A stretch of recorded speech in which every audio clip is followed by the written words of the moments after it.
Good evening, everybody, and welcome to the council meeting for Monday, March the 9th, 2026. Please rise at this time for the playing of the national anthem and a moment of reflection.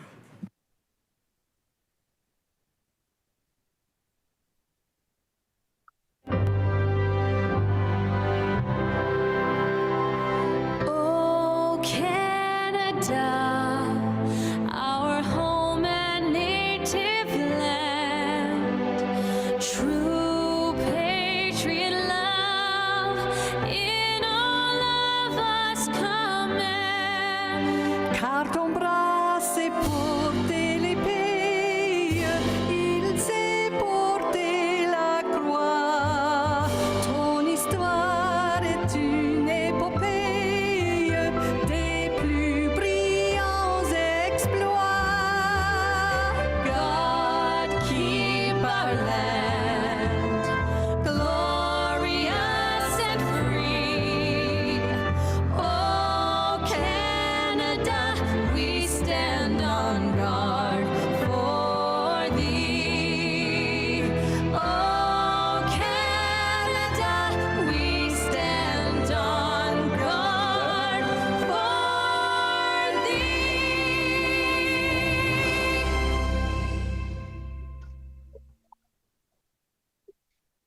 I guess they haven't canceled them yet.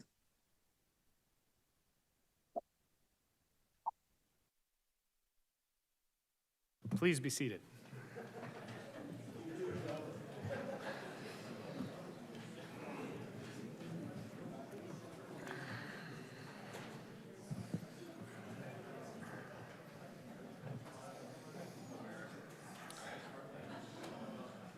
For those in the chamber, Councillor Kushner is present by Zoom this evening. At this time, I'd like to look to Councillor Dodge to read the land acknowledgement. Land on which council meets today is the traditional territory of the Haudenosaunee, Anishinaabeg, and Atawani-Dunarant, and the Mississaugas of the Credit First Nations people, many who continue to live and work here today. This territory is covered by the Upper Canada Treaties and is within the land protected by the Dish with One Spoon Wampum Agreement. Today, this gathering place is home to many Indigenous peoples made up of the First Nations, Inuit, and the Métis. The Dish with One Spoon Wampum Agreement should remind us of our responsibility to ensure the territories on which we live and work, is never emptied, and that we take care of the land and its inhabitants in a way that ensures its future sustainability. Thank you, Councillor. We will begin this evening with a very special presentation, so I will come down to the lectern and we can begin the Athlete and Sportsperson of the Year Awards.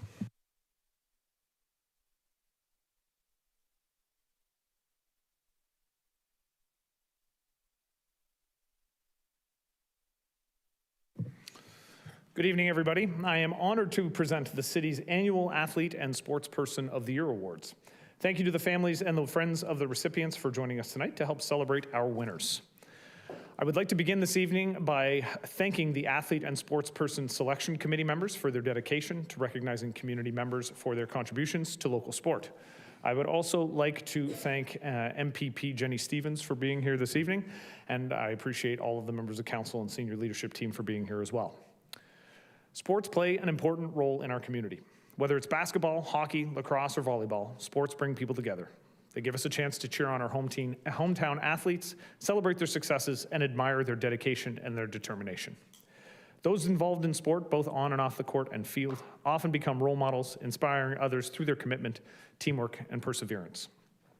Tonight's recipients of the Athlete of the Year and Sportsperson of the Year awards have made significant contributions to sport in our community, and we are thrilled to recognize both of the winners tonight. Before I go any further, I just want to also give a shout out, because I think it's always important when we talk about athletes to give a shout out to all the parents and all the coaches, because we appreciate all that they give to those athletes. If we give a round of applause for all of them.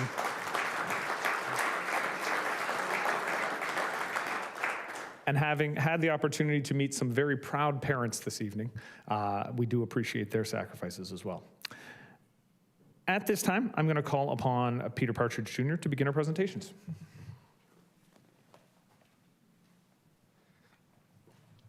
Good evening, everyone. I am honored to have the opportunity to present the 2025 St. Catharines Athlete of the Year and Sportsperson of the Year awards tonight. Before we begin, I'd like to once again thank the Athlete and Sportsperson Selection Committee for their dedication to identifying individuals who have made outstanding contributions to sport in our community. Their work helps us recognize the athletes who inspire us, push boundaries, and set remarkable examples of excellence. These trophies were first awarded in 1968 when local business person and philanthropist David Howes, along with longtime St. Catharines Standard sports editor Jack Gaycliffe, decided that St. Catharines needed to annually recognize an athlete and a sportsperson. This will be the 58th year that these two awards have been presented, and I am so pleased to announce that this is the first time we will celebrate two women in the same year. Yesterday's International Women's Day celebrations continue here this evening, and you will hear from our two fantastic recipients soon. To begin tonight's presentation, I would now like to invite Rod Mahood to come forward to present the 2025 Sportsperson of the Year Award, the Rex Steimer Memorial Trophy. Rod is a prominent Niagara sports reporter, broadcaster, and host of the Niagara Sports Report, a podcast and media brand covering local, regional, and national athletes. He is also the voice behind many of our local teams, including the Niagara Ice Dogs, the Niagara River Lions, and the Welland Jackfish, to name a few. Rod, thanks for joining us tonight. Take it away.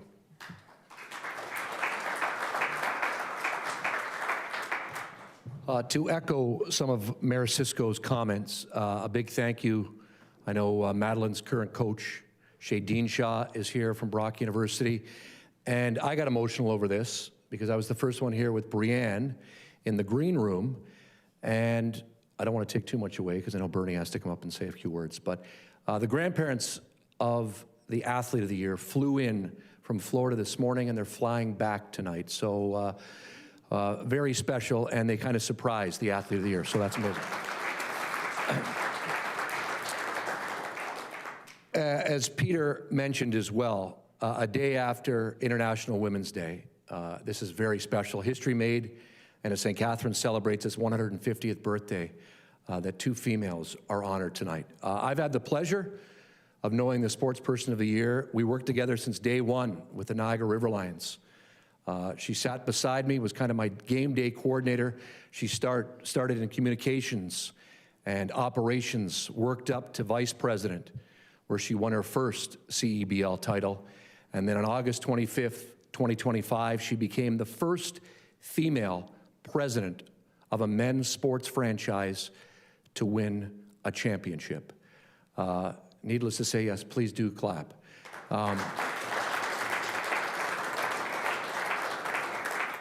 Both individuals that are winning tonight are class individuals, and they know how important community is.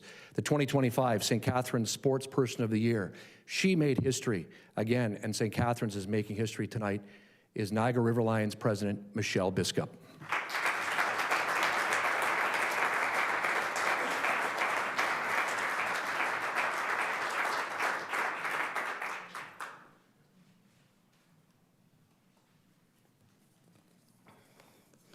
Good evening, everyone.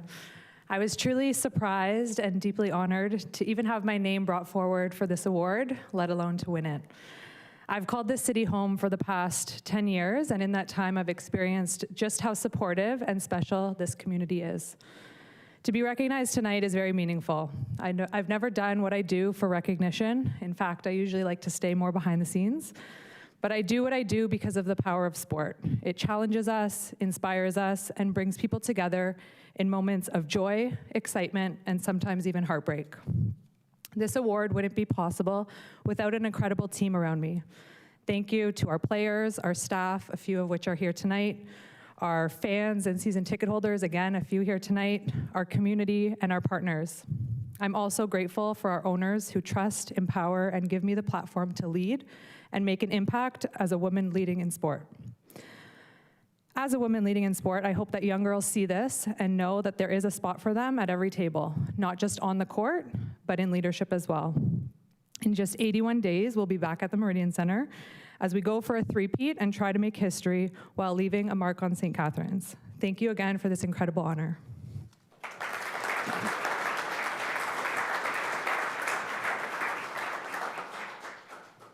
Okay, so at this time, we're going to ask, I think, MPP Stevens, myself, we have a whole bunch of hardware, and then I know MPP Stevens is also going to speak.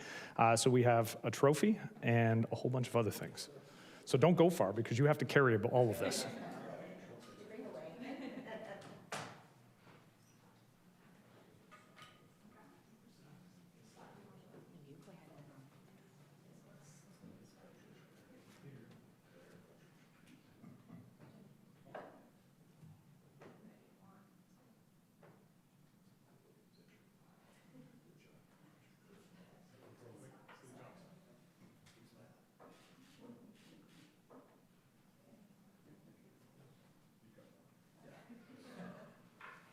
And then, Michelle, I just want to give you a special scroll here from the province of Ontario in recognition of being named the 2025 St. Catharines Sportsperson of the Year. This certificate is proudly presented to you, Michelle, for your exceptional leadership, your dedication as president of the Niagara River Lions. Congratulations, you have showed generations of young women to come forward and be leaders. Thank you for doing that.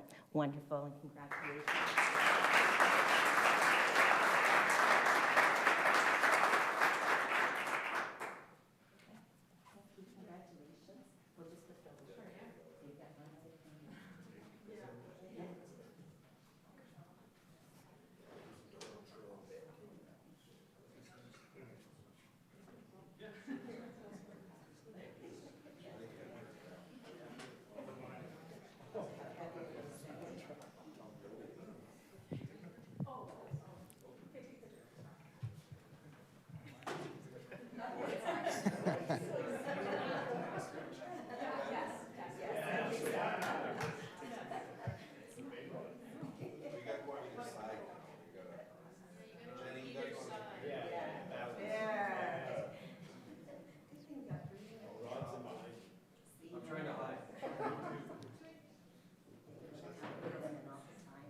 Okay, awesome. We are lucky to have so many talented individuals in our community who strive to be the best in their sport. This year's Athlete of the Year has shown incredible skill, determination, and resilience, bringing pride to our city and setting new standards of excellence. I would now like to invite Bernie Pachalski to come forward to present the Jimmy Joy Award for the 2025 Athlete of the Year. Bernie is one half of the dynamic duo, along with Bill Potritz, behind BP Sports Niagara, a local sports media outlet that provides local grassroots coverage of sports right here in Niagara. Bernie, thanks for joining us tonight. Take it away.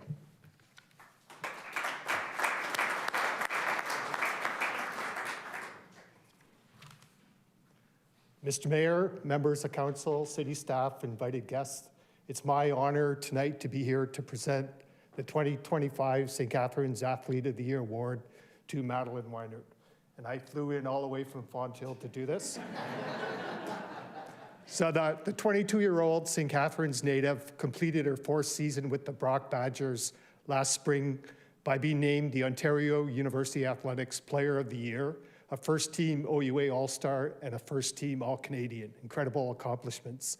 She continued on in the summertime, becoming the only U Sports player to be selected to play for Team Canada's under-23 national team at the Global Jam tournament in Toronto. Quite an accomplishment. Last fall, Madeline continued her fifth and final year at Brock, and by the time the Christmas break rolled around, she had set program records in points scored, rebounds, steals, like almost every category imaginable. It was an amazing 2025 for Madeline, but she wasn't done there. In 2026, the most recently completed season, she became the first woman in OUA history to be named OUA Player of the Year 3 straight years.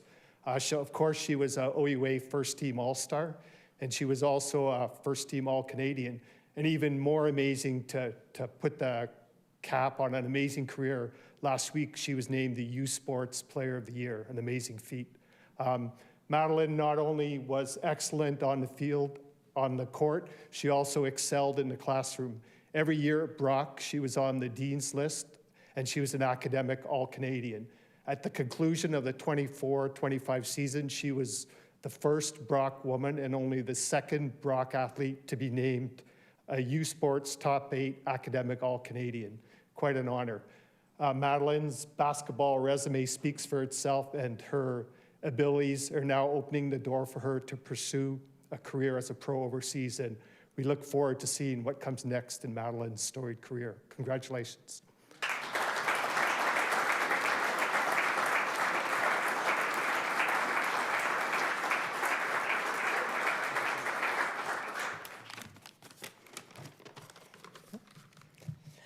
Good evening, and thank you so much for having me tonight. As Bernie just mentioned, my name is Madeline Weiner, and I just finished my 5th year as a student athlete at Brock University. I have had the absolute privilege of representing the Badgers on the women's basketball team, and although this chapter is coming to the end, I know it will forever be one of my favorites. Over the past few weeks, I have been reflecting on the past 5 years, what it has meant to me, what I will take away, and remembering all the memories I have collected. From preseason trips to national championships, coaching changes, tough practices, early mornings, and long treatment sessions, I have learned so much about hard work, perseverance, and resilience. No matter where life takes me, I know that God's plan for my life is greater than I can imagine, simply because my time at Brock has surpassed anything I could have ever imagined. Upon hearing that I was named the 2025 St. Catharines Athlete of the Year, it made me think about what truly matters, how the awards fade fast, but the impact you leave on your community and the people around you will last much longer. Born and raised in St. Catharines, this has given me the unique opportunity to play in front of friends, family in the city every single weekend. Young 17-year-old first-year Madeline had no idea how this was going to make an impact on her university career. After accepting the fact, because I was supposed to go to McMaster, that I was going to be attending Brock, I dove right in. My first year consisted of figuring it out. Where did I fit in on this team? Where was I going to make new friends? How was schooling going to go? And was I going to be able to handle both the academic and athletic demands that I was going to put on myself? Through my 2nd, 3rd, and 4th years, I was able to find a family at Brock. I served on Brock's Student Athletic Leadership Council, where I was able to connect with athletes from other teams and strengthen support through our department. I did placements at the Niagara Children's Center and BFIT, allowing me to form friendships with community members who now enjoy keeping up with our team and coming to our games. We have also been able to revive the Athletes in Action Bible study group on campus, providing athletes with a space to explore their faith. And possibly the most impactful place has been camp. Brock basketball camps have brought an immense amount of joy to my summers and throughout the year. I love building relationships with the campers, watching them grow up each year as they come back to our camp, and hearing all about what they get up to during the year. I love when I see these campers in our community excited to say hi, and hopefully catch up quick before they go on with their day. These kids become part of our Badger family and give us the opportunity to teach them in such a fun environment. Although the days may be long, camp will always be one of the memories I cherish most from my time at Brock. On the heels of International Women's Day, one of the biggest impacts that we are able to have is on the young girls in this community. We are demonstrating what it means to be strong, confident, and successful athletes as well as students. Knowing that young girls look up to us and now want to be us one day makes all the work, the hard days, the putting a smile on your face when you don't want to, and the opportunities to work with the local teams worth it. I hope that we can continue to inspire these young Niagara girls to go for it, whether that's post-secondary basketball or whatever they dream to do. In conclusion, I want to express my extreme gratitude to this city and community that supports our program. I encourage you to come out to all the Brock Badger games you can. Let's fill the stands and cheer loudly for our committed athletes. Thank you to my family, coaches, teammates, support staff, department staff, and the committee for believing in me, supporting in me, and cheering me on at every point in my journey. Thank you.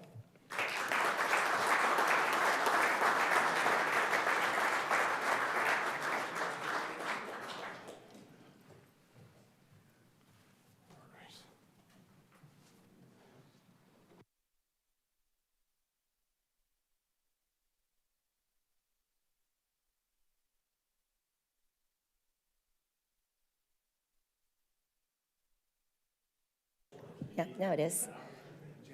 So Madeline, thank you for letting me meet your grandparents. What wonderful people they are. You brought tears to my eyes.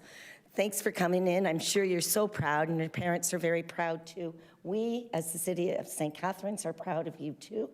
Madeline, St. Catharines Athlete of the Year 2025. Wow, and this is the official scroll from the province of Ontario in recognition of being named the 2025 St. Catharines Athlete of the Year. This certificate proudly presents to Madeline for her outstanding achievement as a student, an athlete with Brock University Badgers women's basketball team. Through your exceptional skill, dedication, and leadership, both off the court and on the court, Madeline, you've demonstrated the true spirit of sport.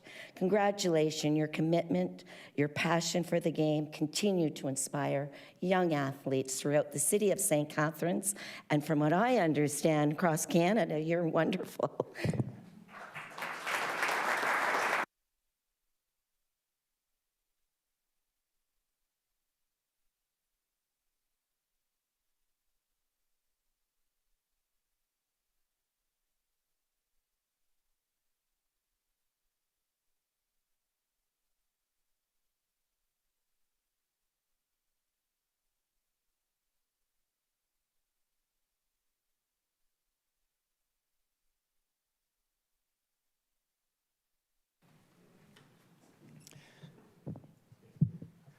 What a wonderful evening it has been, celebrating the amazing achievements of Michelle and Madeline. I would like to take this opportunity to thank everyone who has joined us tonight to support and honor these outstanding individuals. To our award recipients, congratulations once again. Your hard work, your determination, and passion are an inspiration to us all. You represent the very best of what it means to be an athlete and sport person in our great community of St. Catharines. Thank you to everyone who made tonight possible, including Mayor Cisco, our committee, and of course our incredible award recipients, their families, grandparents, and supporters. We're so grateful for your continued dedication to sports and for making St. Catharines a city where sports and community can thrive together. Let's continue to support one another and celebrate the positive impact sports have on our lives. Thank you very much. Have a wonderful evening, everyone.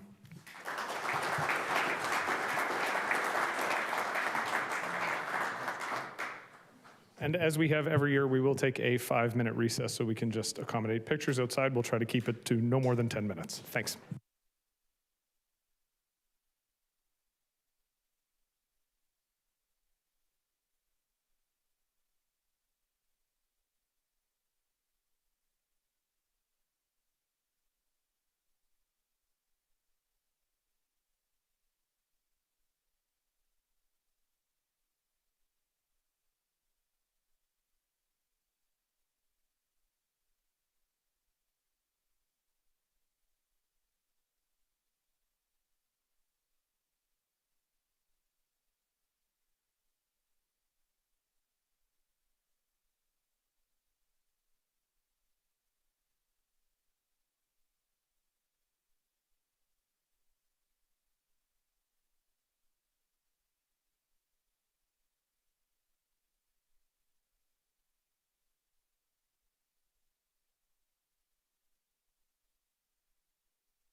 And we are back. Good evening, everybody, and thank you for being here to tonight's council meeting for March 9th. I will start with some of the local events that have been going on. Today, for instance, a fantastic day for the city as we officially opened the new fire training tower. Project represents $2.2 million investment, with $1 million provided through the Ontario Skills Development Fund and the remaining $1.2 million funded by the city through capital projects. The new training tower is an important investment in firefighter training. It also includes shower and washroom facilities that allow firefighters to properly decontaminate after training, which is an important step in protecting their health. I want to thank Minister Kersner, the Parliamentary Assistant to the Minister of Labour, Immigration, Training and Skills Development, Sharif Sabawi, Minister Sam Osterhoff, MPP Jenny Stevens, as well as members of council for joining us at the announcement today. And I want to give a special thank you to Chief Upper and Deputy Chiefs DeJong and Parker for their leadership in getting this project over the finish line and setting the bar for firefighter training across the province. Towards the end of February, I was pleased to welcome partners, industry leaders, and visitors to St. Catharines for the Niagara 2026 Tourism Leadership Summit. I want to thank the Tourism Partnership of Niagara for bringing everyone together and creating the opportunity for meaningful conversation about the importance and impact of the visitor economy to our region. With the launch of the Provincial Destination Niagara Strategy and the strong start of the St. Catharines Lincoln Destination Partnership, this is an important moment for tourism collaboration. When we work together, our communities are stronger for it, and I want to thank Councillor McPherson for being there as well.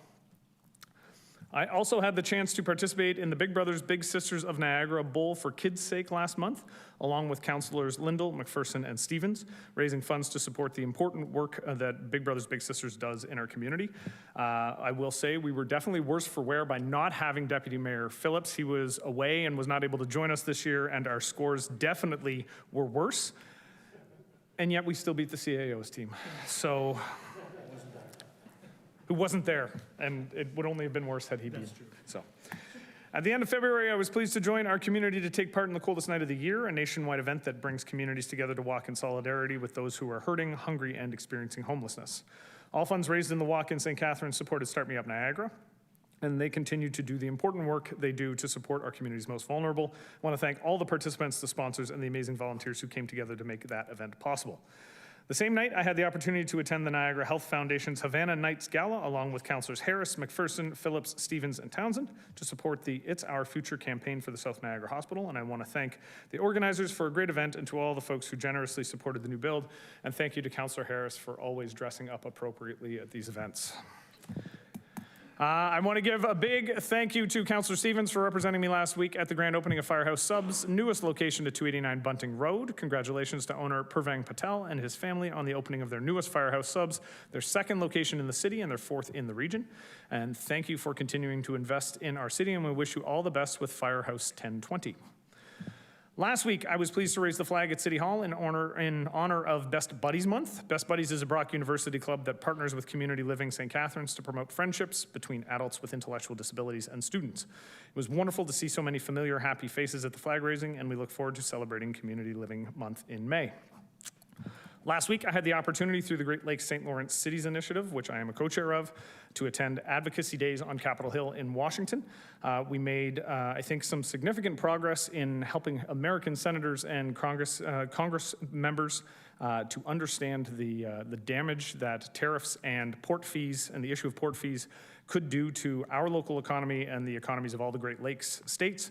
We also had an opportunity to do some education with respect to the importance of continuing their cleanup efforts in the Great Lakes and the Great Lakes Restoration Initiative, as well as the issues surrounding invasive carp and its prevalence and movement west through the Great Lakes system. This past weekend, I had the opportunity to join Councillor McPherson to celebrate the 30th anniversary of the St. George's Breakfast Program. What began as a temporary response to a need in our community has become an incredibly important and lasting service, offering a place to warm up, enjoy a simple, nutritious meal, and gather with friends in a welcoming place. A heartfelt thank you to all past and present volunteers, donors, and supporters whose generosity and commitment have made 30 years of the program possible. On Saturday, I joined Councillor McPherson at the 36th Annual Harriet Tubman Day at Salem Chapel BME Church, marking the 175th anniversary of Harriet Tubman's arrival in St. Catharines. It was a powerful afternoon of remembrance, reflection, and gratitude centered on Harriet Tubman's extraordinary legacy of courage, faith, and freedom. And I want to give a huge thank you and shout out to Rochelle Bush for hosting the community at Salem Chapel and for continuing to share the incredible story of Harriet Tubman. And for everybody here who's never had the opportunity, please take the opportunity to listen to Rochelle Bush tell you about the Black history in our community. It is fantastic. As part of my ongoing Mayor Links visits, I stopped by Up Your Quilt, which is a fantastic Scottish-themed name, located at 395 Ontario Street, a store for all your quilting needs. What began in 2021 as store owner Kelly's vision has grown into a true community hub for quilters, offering both products for purchase as well as hosting classes to learn and perfect the craft. Thank you, Kelly, for your investment in our city. And if you've not visited yet, I encourage you to stop in and see it for yourself. And actually, Councillor Miller, I'm going to identify for you very clearly, there is quilting materials all Buffalo Bills themed. So I wish you good luck in finding someone who can quilt for you, because that would be an addition. Finally, upcoming events, State of the City on March 25th. Join me at the annual State of the City address in partnership with the GNCC. This year's event will take place at Club Roma from 11 a.m. to 2 p.m. Lunch will be served, and for tickets, you can check out gncc.ca. I look forward to seeing you all there and celebrating 150 years of St. Catharines. With that, I will open the floor to any councillors who would like to add to this evening's mayor's report. Councillor Williamson. Thank you, Mr. Mayor. Just want to congratulate and thank all the volunteers involved with the Garden City Kiwanis Hockey League, who wrapped up their 58th season of play at the newly upgraded Bill Burgoyne Arena. And they have lived up to their motto once again, which is the name of the game is fun. You forget how much fun watching 9-year-olds and 11-year-olds and 13-year-olds, et cetera, play some hockey games. It's a hoot, and the arena was filled with, as we learned earlier from our Athlete of the Year, grandparents, parents, and all kinds of other people. So it was a really great, fun atmosphere. And I'm not sure which team won the Poster of the Year. I guess I should have done my homework on that first. But congratulations to everybody for making it happen. Thank you. Perhaps we can congratulate all of the poster makers, because the posters in that arena are always fantastic to check out. Councillor McPherson. Thank you, Mr. Mayor. Last week, I was in St. John's, Newfoundland, a beautiful city, for the FCM board meeting. And it was a really productive meeting. I've emailed everyone a very large report, but you know, I'll try to encapsulate it. But I did want to take a moment just to talk about one moment that really stood out across the whole meeting, and it was when we heard from our colleague, Jerry Lynn Kirk, who is from Tumbler Ridge. And she spoke about the tragedy that affected her community and the profound toll it's taken on residents. And she described communities as being made up of many threads, each unique, each important, and together forming the quilt of a community. Her remarks were a really powerful reminder that when a community experiences a tear, especially following a tragedy of that scale, that the healing takes the whole community, and it takes people coming together, supporting one another, caring for one another, and doing the work of the long repair. And I think it was a great reminder for all of us that all of our communities are vulnerable to tragedy, but when we come together, it's really important. We also did a study tour on housing and food security. We were also very focused on economic resilience and the role municipalities play in keeping Canada moving. Another point that stood out was that local and regional governments own more than 75% of the roads that support our supply chains, and more than 60% of the public infrastructure that enables housing and trade. So it really enforced why having federal and municipal partnerships matters. And it was a very good, I mean, we discussed CUSMA, we discussed a lot of things. And the two big the resolutions that we worked on were a pan-Canadian strategy on mental health addictions and chronic homelessness. And another one notable in St. Catharines because of the two fires that we've recently had, the federal regulation of lithium-ion batteries. So it was a great meeting, and it's always great to get together with colleagues from across the country. And a small reminder for those who would like to join us at the 2026 Annual Conference and Trade Show. It will be June 4th to the 7th, and it is in the beautiful city of Edmonton. All right, thank you, Councillor McPherson. Councillor Townsend. Thank you, Mr. Mayor. I just want to put out a notice to remind the public that on April the 7th, between 4 and 7 p.m., that there'll be a public open house to discuss the Facer Street Design Study. So I encourage folks to come out. It'll be held at the Canadian Polish Society. Looking forward to people coming out and sharing their ideas. It's been a very anticipated design study, so encourage the public to come out and share your ideas. Thank you, Councillor. Councillor Dodge.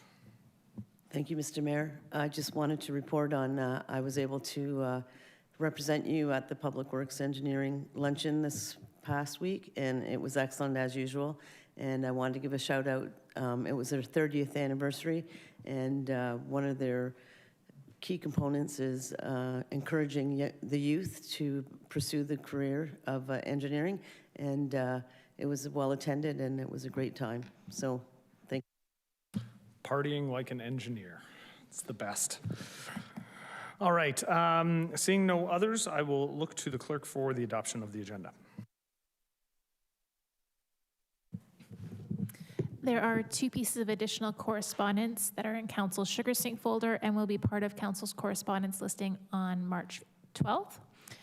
The first is from Upper Canada Consultants, and it's regarding item 8.2. And the second is a memo from the Development Expediter regarding additional information, again, for item 8.2. Councillor Lindell has advised that she would like to request that Council consider a motion not appearing on the agenda regarding regional governance reform. Per Council's procedure bylaw, section M 6.4, motions not appearing on the agenda can only be considered if Council votes unanimously in favor of adding the item. Okay, so we have the motion to, moving the motion to allow the motion to be considered this evening is Councillor Lindell. Seconding that motion is Councillor Harris. So the motion is that in accordance with procedural bylaw 2024-155, section M 6.4, Council consider a motion not appearing on the agenda regarding regional governance reform. I'm going to recommend that if approved, this item will be discussed after closed session to ensure we have time to complete all the business on the agenda. At this time, all those in favor? Opposed? And that is carried unanimously.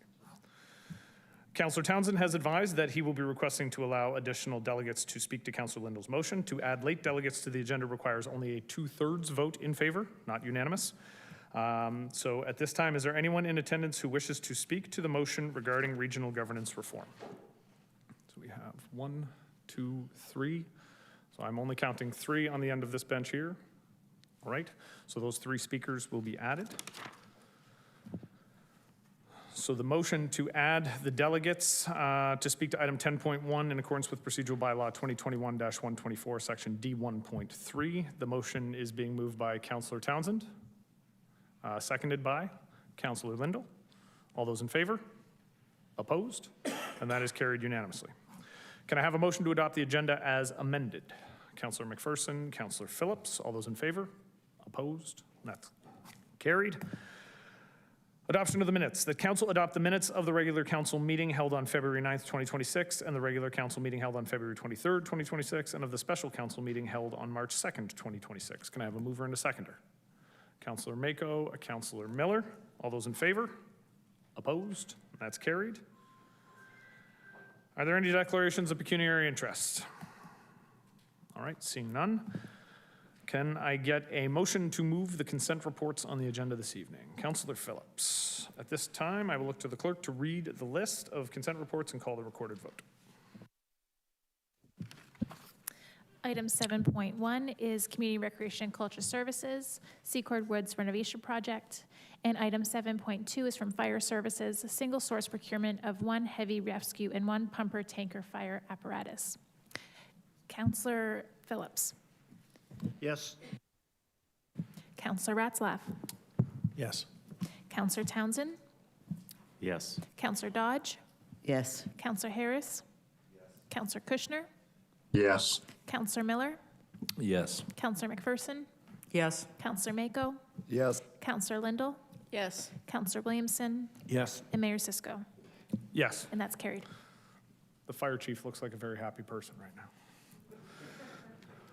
Declaration to all presenters.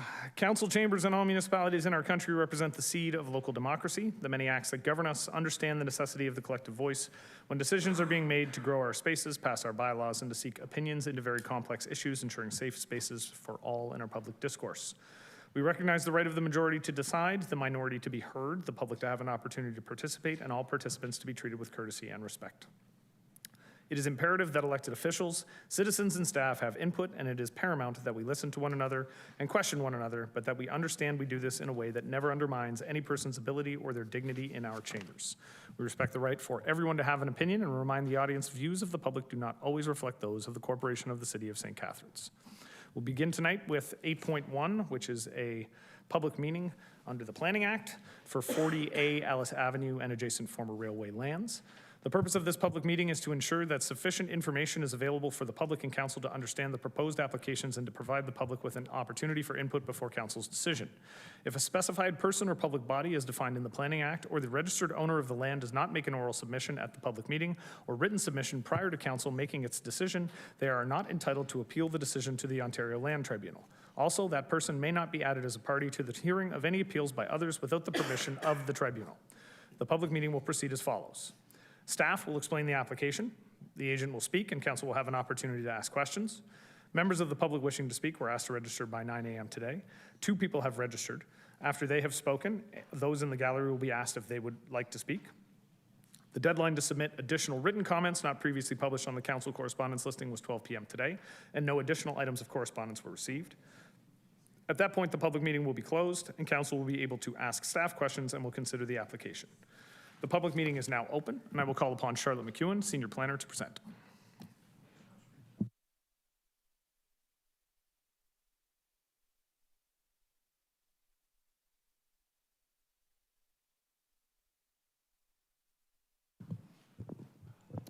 Thank you, Mr. Mayor, and good evening, everyone. The subject of the first meeting tonight, public meeting tonight, is an application to amend the official plan and zoning bylaw at 40A Ellis and the adjacent former rail lands. The lands shown here contain a woodland along a portion of a creek and are otherwise vacant. The former railway runs north-south along the rear of the site. These images of the site were taken from the south end, looking north. You can see part of the woodland in the top photo and the former railway on the bottom with the rails having been removed. And the surrounding context includes ongoing development of stacked townhouses on 2 sites, one to the north and one to the west, which are currently under construction. There are other vacant lands to the west, and on the east, a couple of commercial properties back onto the site. And the city owns a multi-use path that runs along the south lot line, and there's a subdivision of 1-story townhouses that back onto this path. The project shown here is oriented differently from the previous slides. North is now to your left. In this proposal, the woodland is proposed to be removed and the watercourse is to be piped through the site. The proposal is for 3 apartment buildings, 13 to 18 stories tall, with a total of 506 units. The buildings are connected by 1 level of underground parking, and there is surface parking at the rear. In order to permit this project, the applicants have requested amendments to both the official plan and the zoning bylaw. As shown here, the official plan designation is split on this property. There are 3 designations.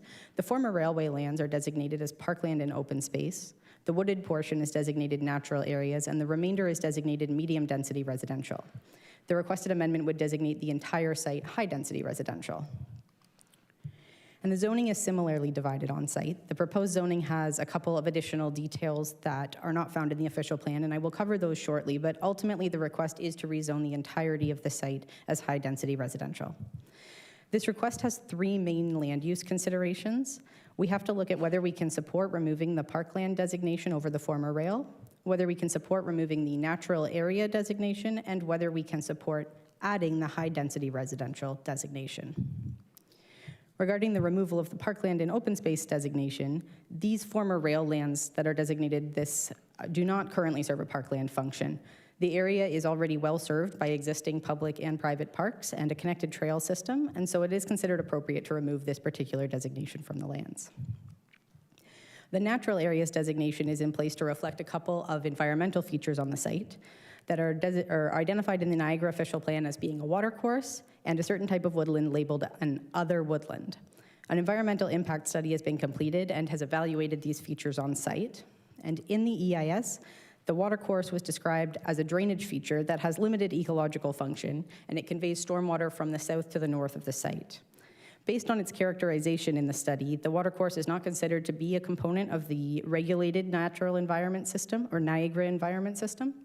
And the Conservation Authority and the Region of Niagara's environmental staff have reviewed and agreed that based on the actual condition on site, we can consider to allow the water to be piped through the site. Regarding the woodland on site, it is described in the environmental impact study as being a heavily degraded and fragmented woodland that's dominated by non-native species. The EIS recommends reclassifying this woodland as what's called a cultural and regenerating woodland, which would more appropriately reflect its characteristics. Again, the region's environmental staff have reviewed this and they agree with this reclassification. The Niagara official plan allows for the removal of this type of woodland if a woodland enhancement plan is prepared that provides a net increase in woodland area. This would mean that the applicant would have to restore a greater area of a healthy native woodland off-site. If this is completed, our policies do allow us to permit the removal of this woodland, and so we may consider removing the natural area designation from the lands. In considering whether we can support high-density residential on the lands, we know that we are facing a strong housing need in St. Catharines and that lands available for high-density development are fairly limited in the city. So more high-density sites would generally be a positive. But in looking at specific site, we must make sure that the location itself can support high-density residential. And we must also consider whether this type of development is compatible with the surrounding area. In terms of whether the location can support the density, the site is within an intensification area, and intensification areas are meant to develop at a higher density than surrounding areas. We've reviewed a traffic impact study, a functional servicing report, and a stormwater management report, which have all shown that the area does have sufficient infrastructure to support the size of project that is proposed. The site is close to city parks and trails, several transit routes, and has access to many commercial services and amenities along Hartzell Road. And overall, this location is considered to be a good candidate for supporting high-density development. Regarding compatibility with the surrounding area, the surrounding areas are largely vacant or undergoing active intensification themselves. Impacts on the properties in regards to shadows and wind have been studied and shown to result in acceptable conditions. The most sensitive interface of this development are the townhouses at the south end. And I'd like to take you through a visual analysis of the type of interface between these types of uses that our current standards would suggest is considered appropriate. This is an example situation where a single-story townhouse is backing onto the side yard of a medium-density property. The bylaw would allow the townhouse to be located 6 meters from the property line. Next door, the bylaw would allow a 4 to 5 story apartment building. The red line here shows the required side yard setback of that apartment building, which increases based on its height. If the apartment site were high density, the bylaw would permit this type of interface. I've used the potential 13-story building to illustrate the type of setback increase that would result. And again, the red line shows the setback, which increases as the height increases. Now, this is a hypothetical situation that our bylaw does support in cases where high and medium density sites interface. But in the existing situation, there is a city-owned pathway that adds 4 meters separating these two sites. And further, the existing townhouses were not built at the minimum 6-meter setback, but instead were built with 12-meter backyards. This adds an additional 6-meter separation between the buildings beyond the separation our zoning bylaw suggests is appropriate. Now, I acknowledge that this high-density development is a big jump in scale from what exists. Currently, there's a vacant site and a big change from the interface for the bungalow townhouses. However, given the context of this particular site, the scale of the new development is considered appropriate from a planning perspective. The interface will also be a priority in the future site plan process, where landscaping and building details will be carefully considered to ensure an appropriate transition between the uses. So overall, a high-density development on this site is considered compatible. Now, briefly, some of the zoning details. The site is recommended with 2 holding provisions and a special provision. Holding provision 1 already exists over the former railway on the south end of the site, and that is to remain in place. It requires environmental work, and that, I understand, is ongoing. And that holding provision cannot be removed until that is complete. And a new holding provision is recommended over the woodland area to require that that woodland enhancement plan and the restoration of a woodland offsite occur before the removal of the woodland on the site. Now, for reference, the site plan is here again. There are a few special provisions requested. They are mostly concentrated to the rear of the site. The first is a reduction in the rear yard setback to the 18-story building. This is along the commercial uses at the rear. They are looking for a 30 centimeter reduction to allow a 20.7 meter setback where 21 meters is required. Next, they're looking for a reduction of a portion of the landscape buffer along that same property line from 3 meters to 2.5 meters in the center of the site, and permission to allow 2 emergency access stairwells to the underground parking within the buffers on the sides of the parking area. And finally, they are requesting a parking reduction from 1.25 spaces per unit to 1.2 spaces per unit. This would result in a 26 space reduction on the site. And overall, each of these special provisions is supported by staff. This application was circulated to all appropriate departments and agencies, and none have objected. And a public open house was held on May 8th, and sorry, that should say 2026. The main concerns heard at the open house were primarily the height next to the townhouses, traffic and road impacts, and construction impacts. The height next to the townhouses I have just gone over. Traffic and road impacts, the city has reviewed a traffic impact study, and it has not demonstrated there would be any required improvements to the roads to accommodate this development. The roads are suitable to accommodate. Regarding construction, we know there is ongoing construction in the neighborhood right now for those stacked townhouses surrounding the site, and that this is an active nuisance for residents that are there right now. There have been concerns. With regards to this development specifically, future construction would require mitigation measures and a construction management plan. We don't have any of the specific construction management details at this time for this site. That would happen later in the process, but it is something we would consider.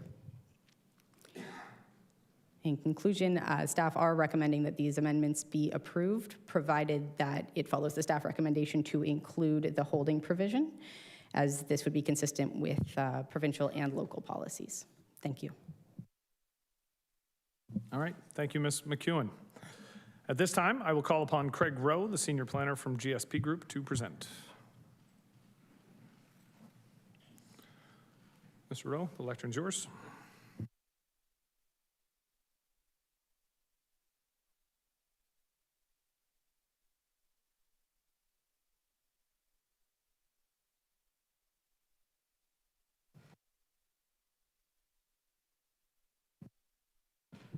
There we go. Good evening, council members, staff, and those in attendance. My name is Craig Rowe. I'm a senior land use planner with GSP Group's office out of Hamilton. Our office is located at 162 Locke Street South. We're the planning agents, which is representing DAS Group, the owner and developer. Two of the representatives from the firm are with me this evening, as well as our architect, Mr. David Arsenault from Arsenault Architecture.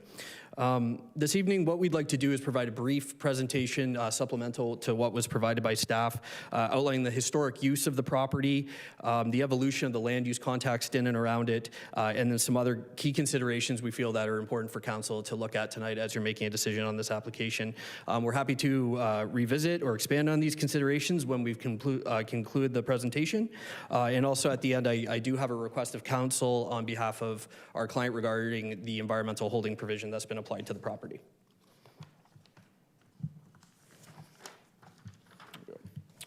So as you've seen in the presentation, the subject lands, they're municipally known as 40A Ellis Avenue. They're located within the Meriton Ward in St. Catharines. Our subject lands are located to the west of Hartsel Road, east of Oakdale Avenue, slightly south of Smythe, and at the terminus and a little bit north of Abbott Street. The site has been surveyed. It measures 1.9 hectares, or around 4.5 acres in size, and that includes the rail lands as well as the primary property itself. And the site right now is in a bit of a transition stage. It has some stockpiled soils on the property, the wooded area that's been alluded to.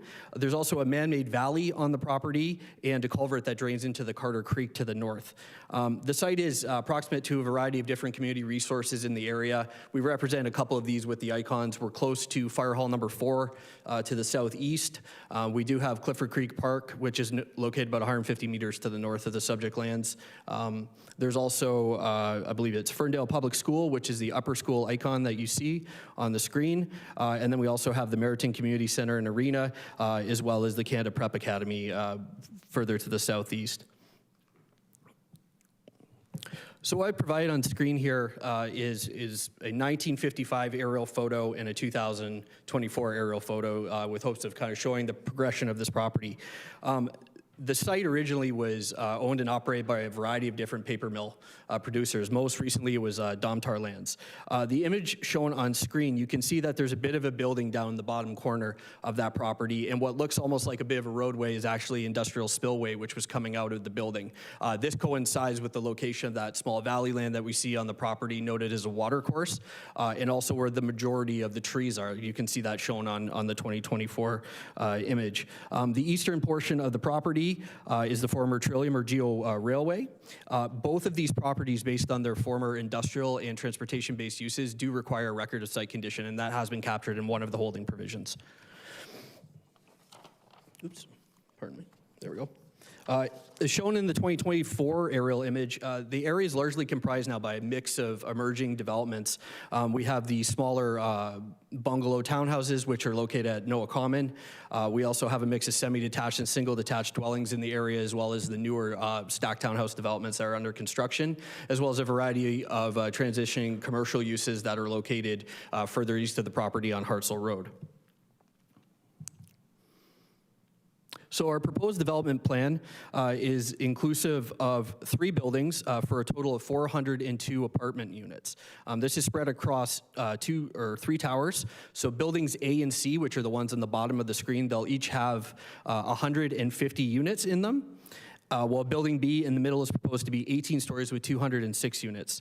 The site contains a central courtyard inclusive of the access to the underground garage. Vehicles will come into the site, rotate around the roundabout in the middle and move into the garage underground. The entire site would be excavated and would be a 1 level of underground parking in that area. There's also a significant amount of landscaping which is being provided on the site to help soften the interface between the higher density development and adjacent uses, and also to shield some of the on-street parking. The majority of the surface parking on the property has been located at the rear of the property, where it's out of view from the public realm, up against the interface with the commercial land uses. In order to facilitate this development, we're pursuing a high-density residential land use designation, and the primary reason for that is it allows us to have a higher unit per hectare density threshold on the property to achieve the 502 units that DAS would like to build on the property.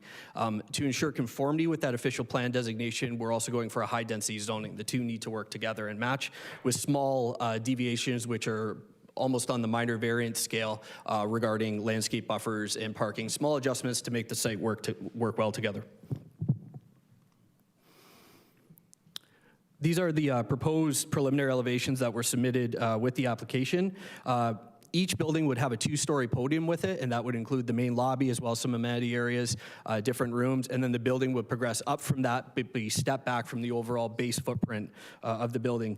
Each building also has access into the underground garage below, so if you're living in whatever tower, you can take the elevator down, and that's where the underground parking would be provided. In terms of key considerations for council, this was touched on by Ms. McEwen. The growth and density framework that apply to this property, we're within the urban area or St. Catharines settlement area. We're within the built-up area, which is where intensification growth is calculated and to be directed.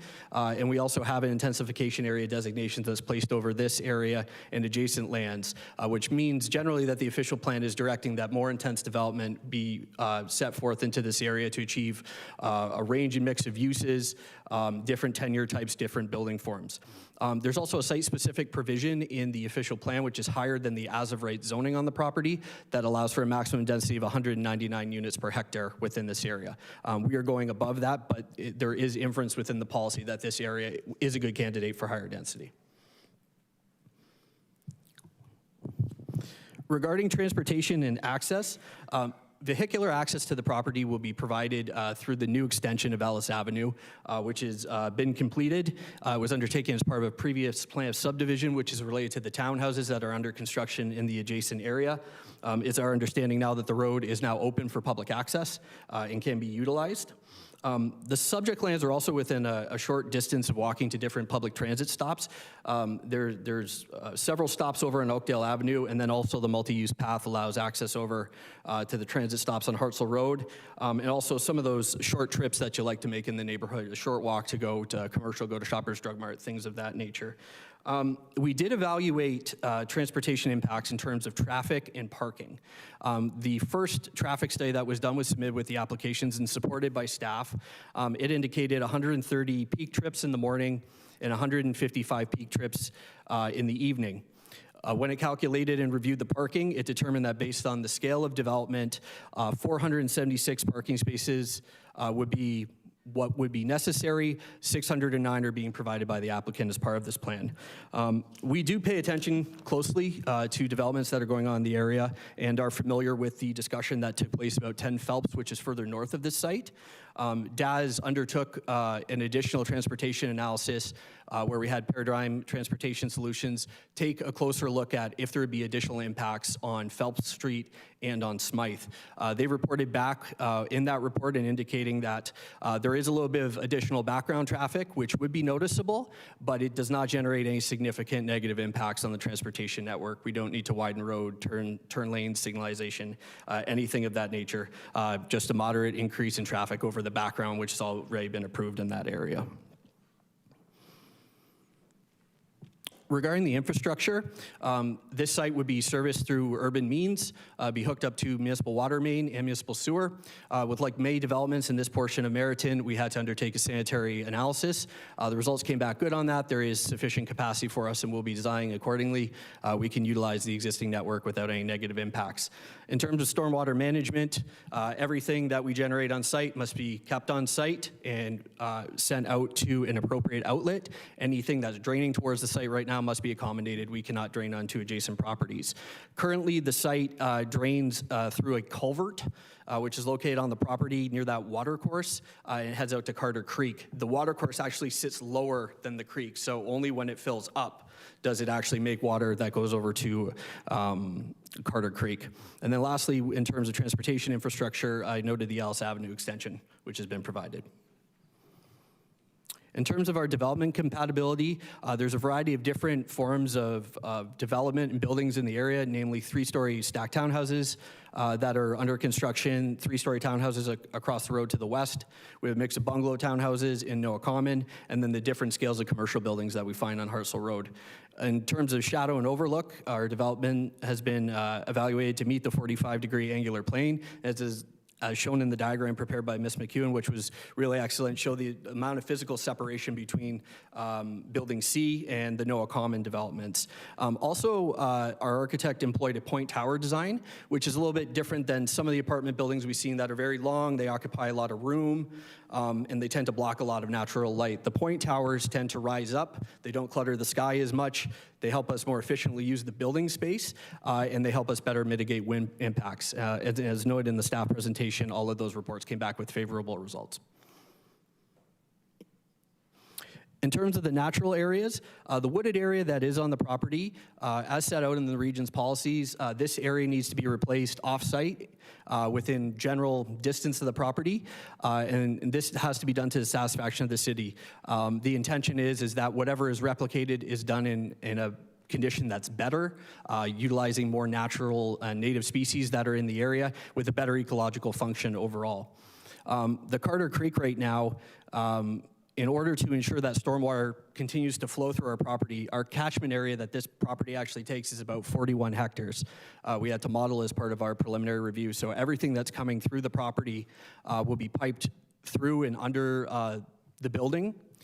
It will be put underground before being ejected to Carter Creek under quantity and quality controls. This will ensure that any water that goes out to Carter Creek has been cleaned, but also we have a backup tank in there that will ensure that whenever water is released under a storm event, it isn't done at such a rate that it causes a negative impact downstream.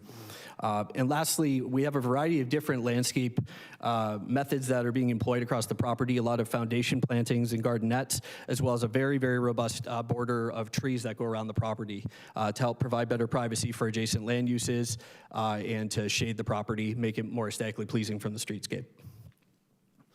The zoning deficiencies that were touched on by Ms. McEwen, there's only 3 small ones. The first is a small reduction in minimum parking from 1.25 to 1.2 spaces per unit, a small minimum rear yard setback, and landscape buffer reductions. I've shown these in plan on this slide. The reason for the landscape buffer reduction in the middle with the green circle is in order to provide a legally sized loading space, we needed to just jiggle things around on the back of the property. So as it's up against the existing commercial, there's no significant impact on adjacent land uses, so we felt that was an acceptable change to make. The location of the stairwells, those are fixed and they must be provided in accordance with the building code, and on either side of the stairwell, there is additional landscape being provided. So the intent of the landscape buffering is there, it's just that we have to provide those stairwells for public health and safety. And then lastly, we're asking for a 30 centimeter reduction in the required setback, and that's just based on the calculations that we do as we go up the building. So just as I conclude my remarks, and I'd be happy to answer any questions about this now or after there's been public comment. One thing that we are looking for council to consider this evening is a change to one of the clauses in the holding provision related to the Woodland Enhancement Plan. DAS, as the developer, has no concerns with the intent of that provision that's being provided. The one thing that they are having difficulty with is that the requirement is we cannot remove any of the trees on the property until we have replicated them elsewhere and completed the implementation of the Woodland Enhancement Plan. The reason that this becomes a bit problematic is that we do have a significant amount of contamination on the property. In order for us to go in and complete our remediation works, deal with those public health and safety issues, we have to remove the trees. Under the current setup, we would have to prepare all of the tree plans, go and construct the woodland somewhere before we could go on site and then move into this process. This is a key element of our development process. Getting a record of site condition can take up to 8 months from the ministry, so it would be a significant development setback. One of the other concerns we do have is about the seasonality of being able to plant a feature such as this. So as I know, the developer is happy to work with the city, getting the details of the plan and everything approved in principle to be installed. However, if we happen to arrive at that in October, we could not plant that area. We'd have to wait until the spring. But because of the limitation in the holding provision, we also couldn't service over the winter or do any grading on site works. We would be delayed and wouldn't be able to execute our site plan agreement. So we feel in the interest of moving the development process along, that clause might be more appropriately applied through a site plan agreement, which is registered on title and can be enforced by the municipality. So I'm happy to answer any questions you have about the applications or about the holding provision in general. I also have the project architect with me, Mr. Arsenault, if you have any specific questions about the building design. Thank you very much.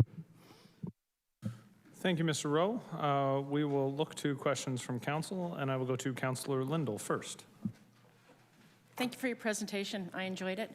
I have a couple of questions. I'm not quite sure. Are these condos or rentals? Through Mr. Mayor, the plan is for these to be ownership units, so they would be condominiumized at this time. Okay, and are you also the developer for the Ellis Avenue stacked townhouses? DAS Group is the developer of the development to the north. Yes, that's correct. Okay. I wasn't here when it was first approved, so I'm just probably catching up. Are the condos going to be affordable, or are they going to be just market value? At this point in time, I believe they're just market value. However, the market is dictating a lot these days. So considerations if this will be a condominium or if it pivots to rental, those are all variables that we would likely have to encounter as we move forward with the process. If you don't get the zoning change, what would you build on this? That's a good question. Through Mr. Mayor, the as of right zoning does allow for an apartment building, although the scale is different.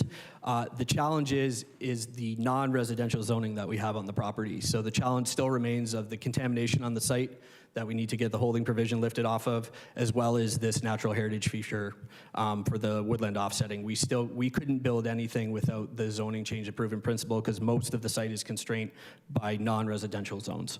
Okay, you said that you did your traffic study during peak trips in the morning with 130 and then peak trips in the afternoon, and I think it was 150. Is that specific to the 502 units that you want to build? Through you, Mr. Mayor.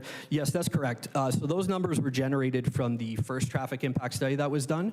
We had that scoped with the city, and it was completed before Ellis Avenue was being opened up. So in light of the comments that we did receive, or not receive, but we witnessed in watching the council meeting, understanding that there is some concern about through traffic which may go through some of these local streets to the north, we had our group at Paradigm do another run of that just to see what the impacts would be. An overall increase, and I'm happy to share those numbers with you. Overall, it would be a total increase of 472 trips on Smythe and 109 on Phelps. Okay, and what about Abbott and Ellis to Oakdale? Through Mr. Chair, I believe that those values are similar to the ones that were presented in the original traffic study that I touched on, if I may just click back. And it would there. still be specific to the 502 units? Through you, Mr. Chair, yes, that's correct. Everything has been calculated based on the proposed unit count.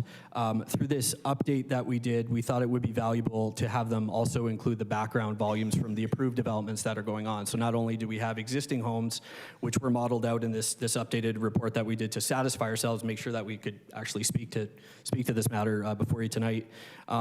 They looked at what the existing houses are and what's approved and in the pipe, and then factored in that 502 again over top to ensure on top of. And the recommendation came out the same, that you would notice a bit of the traffic, but it's not going to trigger any changes or upgrades to the traffic or to the roadway networks, intersections, turning lanes.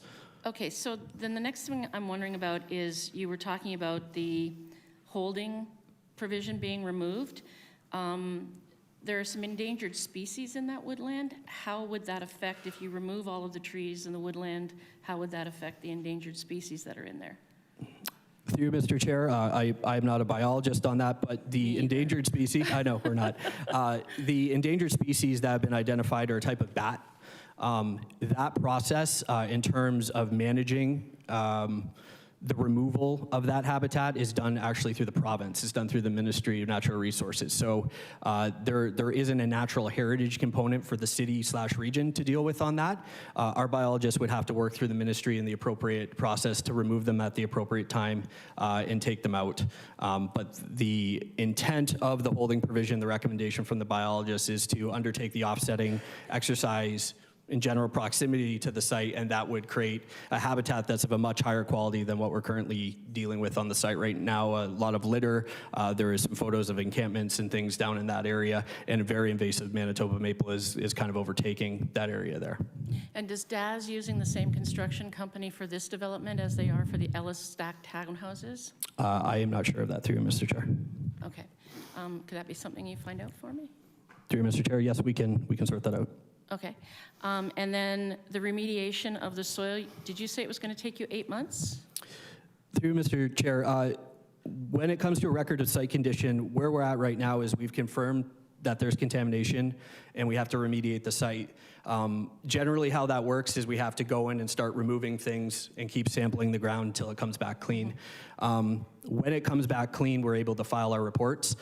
Typically, though, for a record of site condition, including a more complex one like this, review timelines are usually about a minimum of 6 to 8 months. Okay. So that's why we've asked for a little bit of leeway with the holding provision, because we can't start that clock and start moving towards that with the way that the tree holding provision is worded. Okay, thank you for your time. Thank you. Thank you, Councillor. Councillor Townsend. Thank you, Chair. Thank you for the presentation. Question: when did you purchase this site specific? Do you have an idea of when it was purchased by the developer? Through Mr. Chair, I'd have to check with the client, and let's. Last 10 years. 2003 or 3 years ago. 3 years ago. 3 years ago. Thank you. And through you through you, Chair, to the presenter. Were you aware of the zoning challenges that you would be faced with developing on this site? Needing rezoning and the process. Were you aware? Was the group aware of the challenges? Through Mr. Chair, yes, this was the subject of pre-consultation with the municipality, which laid out the various studies that we had to do, including the environmental review. It's been actually quite good working with city staff on this process going through. It's been a little bit complicated to get the order of operations down for next steps moving into site plan on this. So it's been an ongoing point of dialogue with the municipality to figure out how this all comes together. But we spent some time working with the municipality to understand this holding provision, which was recommended by NAGA region. Thank you. And then I guess through you, Chair, was it always the plan to build 18 and 13 stories on the site? Going back when the land was purchased, that was the vision to be built on this location? Through Mr. Chair, to the best of my knowledge, that is the only proposal that advanced forward. Typically, these developments are based on a pro forma. There are significant development costs associated with this property, not only the removal of the soils, but also the provision of the underground parking. These are large endeavors that need to be undertaken. Thank you. And then through you, Chair, in regards to the contamination, I know you touched on it. What is it from? Do we have I know you said you have to do sampling and testing. There used to be an old factory on site? Yes, through Mr. Chair. The contamination, to the best of our knowledge, is, and through the studies that have been done by EXP, our environmental consultant, this contamination is related to the previous use of the property for industrial purposes, at least on the main part. It is a two-part property. The main part, or the big part we can call it, that's on Ellis, was part of Domtar. That's where we found a lot of different chemicals and materials that are in the ground, in the soil. But also on the rail corridor, because of the previous use, a record of site condition is mandatory, as it is as well for the main part, because its last use was industrial. So the filings are mandatory with the ministry, but doing the front end study, we have found the contamination on the main part. Thank you. And then through you, Chair, I'm just looking, obviously, it says that Carter Creek runs through it. Has there been any testing on whether there's any contamination that's seeping into that creek? I mean, I'll be honest, I haven't been down in this neighborhood, but I'm wondering if there's been any testing of the water that's on site. Yeah, through Mr. Chair, to the best of my knowledge, there hasn't been any testing. But just a point of clarity, right now, surface drainage from the south, I mentioned, is about 41 hectare catchment area, which goes all the way down towards Glendale. It's a higher elevation. Most of the stormwater runs over land, generally following where the old rail spur used to be. All of that storm drainage in events goes over land, not through a water course, but just over land and onto the property. It tends to pool where that spillway was from the industrial building, and this is where all of that tends to arrive. We have to accommodate that existing stormwater runoff through our design, and our plan to do that is to capture it through a series of catch basins and manholes, get into the structure underground where it'll be treated and then controlled before it goes out into Carter Creek. Thank you. And then through the chair, just because you've mentioned contamination, you're saying there's significant contamination on site only because of the assumption that obviously there was a factory that was on site. So that's, I'm imagining the soil condition is the biggest concern. Through Mr. Chair, it's confirmed to be contaminated through our phase 1 environmental site assessment report. So the next phase that we have to do is to go in and start doing removals to clean the site. But they have done the chemical testing and have confirmed a variety of different materials that are found in the soils that are on that property. Thank you. My final question, I get concerned when I hear things about relocating wildlife and wooded areas. I'm wondering, what does that plan look like? And I bring that up just because there have been controversial other sites that people are very sensitive to, whether, Councillor Lindell mentioned endangered species. I'm not sure what those species are because I'm not overly familiar with that location, but, certainly some big concerns on just picking up, a wooded area with endangered species, just plopping it somewhere down in the city. I'm wondering, what does the process look like? How do you do that? Sure. Through Mr. Chair, so at a high level, this process actually it's comes from a regional policy in the regional official plan, which is now part of the city's official plan after the removal of planning authority. Based on our consultation with the region, it's actually never been implemented. But the intent of the policy is that we quantify the area size of the feature, and then we replicate it in an enhanced condition within general proximity of the site. And the reason for that is that any species that are in the area would generally migrate over to that because it's of a similar condition. So how it works at a high level, and this is something we need to work through with staff, is that it's a mixed endeavor both between a biologist and a landscape architect to select the species that go in an appropriate location, how things are set up. So we get both lenses there about how it's going to work from an ecological standpoint and how it's going to work from a botanical standpoint in terms of growing. So we're kind of learning as we go on this process, but it is informed by professionals, reviewed by qualified professionals, and then ultimately would come to the sign-off. And then we would be able to move forward and implement that plan, whether it's on private lands or if it's on a city property. Thank you. And just quickly, I'm assuming that that relocation site would not have been identified as of yet. Through Mr. Chair, no, we don't have anything confirmed yet. We're looking at options that may be in the immediate area where we could satisfy the intent of that condition. Thank you. Councillor Williamson. Thank you. Through you to the presenter.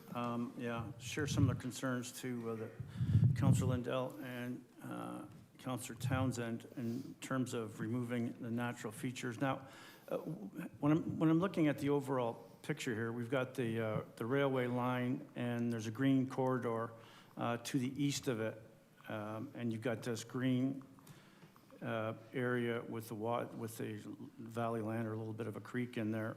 Was there a thought to developing around that to accommodate and leave it in place? Because we know relocating has been brought up is not necessarily a very good solution. Was there consideration given to leaving it where it is, in situ? Through Mr. Chair, Councillor, if you could confirm leaving the spillway? Yeah, I'm just looking at Google Maps, and there's you can see where the treat area is at the south end of the site. Yeah. I think I have it up here as well. Okay. Yeah.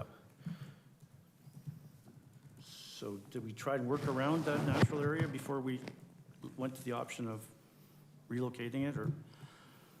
Through Mr. Chair, in this case, it's significant in terms of the depth of that valley area. We had to evaluate to see if it met the criteria of a significant valley land under natural heritage policies. But it was considered to be a human-made feature, which is demonstrated through these pictures. It's quite sizable, the depression in the property. In order to make the site developable, it does need to be covered in, but the plan would be and is that in terms of any stormwater that's generated on site or flows that are coming through the property currently, that would be realigned and captured and then directed out to Carter Creek where it should go. And as I mentioned with a previous remark, that valley area sits lower than Carter Creek. So right now, all this water kind of runs into this hole that we have in the middle of the property and can't escape until it gets to a certain level, and only then can it go from the culvert out to Carter Creek. So it's not functioning as a proper water course, and that's some of the reason that we had the support for it not being maintained as a natural heritage feature. Okay, sorry if I missed this. Where are you going to replace that green space, that wooded area? Through Mr. Chair, so the wooded area on an area basis is going to be redeveloped on lands within proximity to the subject land. So it won't be on the property, it will be on a property in the area. As required by the policies. It's general and slightly permissive the way the regional policy is written. It could be within a couple kilometers of the subject lands. It could be planted on city property or an area of regeneration. The region, city, and the developer will be working together to put together an appropriate plan, but we would be recreating the area of that feature off-site, but to an enhanced standard. So not on site. And have we established the size of what's there and what size you're going to have to replace? Through Mr. Chair, it's approximately half a hectare, so about 5,000 square meters. Well, I can understand staff wanting to put some kind of a control on getting this done first. Otherwise, you know, we have to have some leverage to make sure that that happens if we're going to lose this green space. And then in terms of this corridor along the railway tracks, is there any thought of, I mean, potentially that could be a rail trail? Was there any thought of integrating that into the plan? Through Mr. Chair, I believe that the idea of the rail trail, the city wasn't pursuing that any further on those lands. That was my understanding.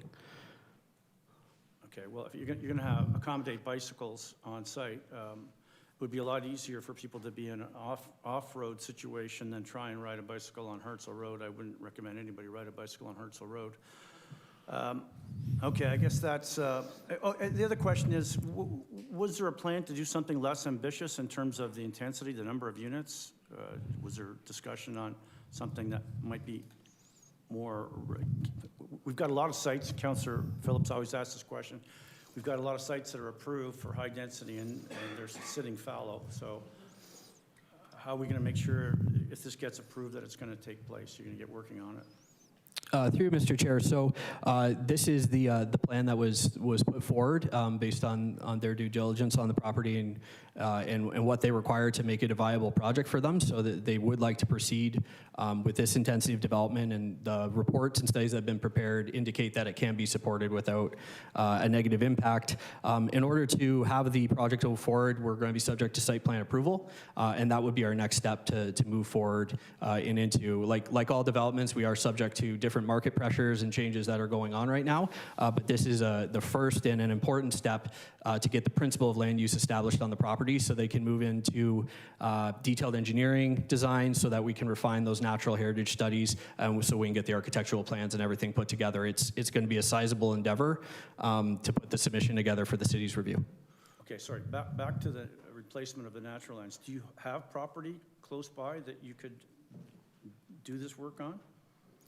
Through Mr. Chair, at this time, we do not have any property within the ownership of DAS, but we are exploring opportunities in the area to see if we can find some that could be made available or explore other opportunities of where the offsetting might be appropriate or to a benefit of a municipal objective or another development. Thank you. And then in terms of sequencing, are you going to do one building and then second and third timed, or what's your plan that way? Through Mr. Chair, it's a larger development. It can be phased to a certain degree in terms of the towers coming out of the ground, but as we need to do a large-scale excavation and get the garage in place first, everything is kind of being built off of the box that's at the bottom. The towers likely will not be built simultaneously, but that's not to say that they'll lag behind one another. The front-end development really needs to get the foundation set, everything serviced, and then they can bring the towers upward. Thank you. Thank you. Thank you, Councillor. Councillor Harris. Through you, Mr. Mayor, to the presenter, how much money is your client investing here in Meriton? Roughly, how much is this project worth? Through Mr. Chair, I'm not sure of that Just amount. Just a ballpark. I couldn't ballpark it. Hundreds of millions of dollars? I'm through Mr. Chair, I'm really not sure of what the value would be, but they are providing a significant amount of development within the Meriton ward. Yeah, so you're taking a piece of property that's contaminated with an unused rail line that has a creek that doesn't actually flow into a creek, and you're going to redevelop and provide how many housing opportunities? There are 502 new apartment dwelling units. Perfect, thank you. Thank you, Councillor. Councillor Miller. Thanks, Greg. Just a question. I know you've sort of touched on this, and the report touched on it, but the main concerns are around the scale of the maybe not the main concerns. One of the big concerns around the scale, whether that's impacting traffic or height or what have you. Can you just maybe talk about how you arrived at this as the proposal in terms of the density? Through Mr. Chair. In terms of putting this proposal together, I was the planner that was late to the game on this. I didn't start on it. I took it over halfway through. My understanding is this is the proposal that allows them to go forward and make it a reasonable project. As I mentioned, there's a lot of remediation costs and things that are associated with this property, so they do need to go after increased density to make sure that it's viable and that it can go forward.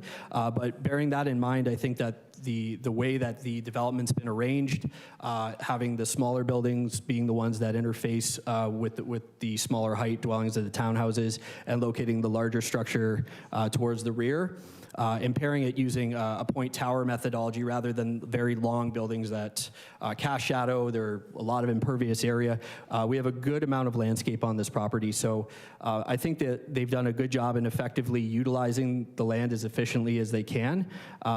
But in order to deal with some of these variables of the history of the property, it needs to be more intensive than currently allowed under the planning framework. So was there any, like, I know this is the proposal, so would it have been economically viable at all to have scaled down or to altered it? Like, was that pretty thoroughly looked into? Through Mr. Chair, when I began working on it, the design was already finalized and studies were being prepared to that effect. Okay, all right, thank you.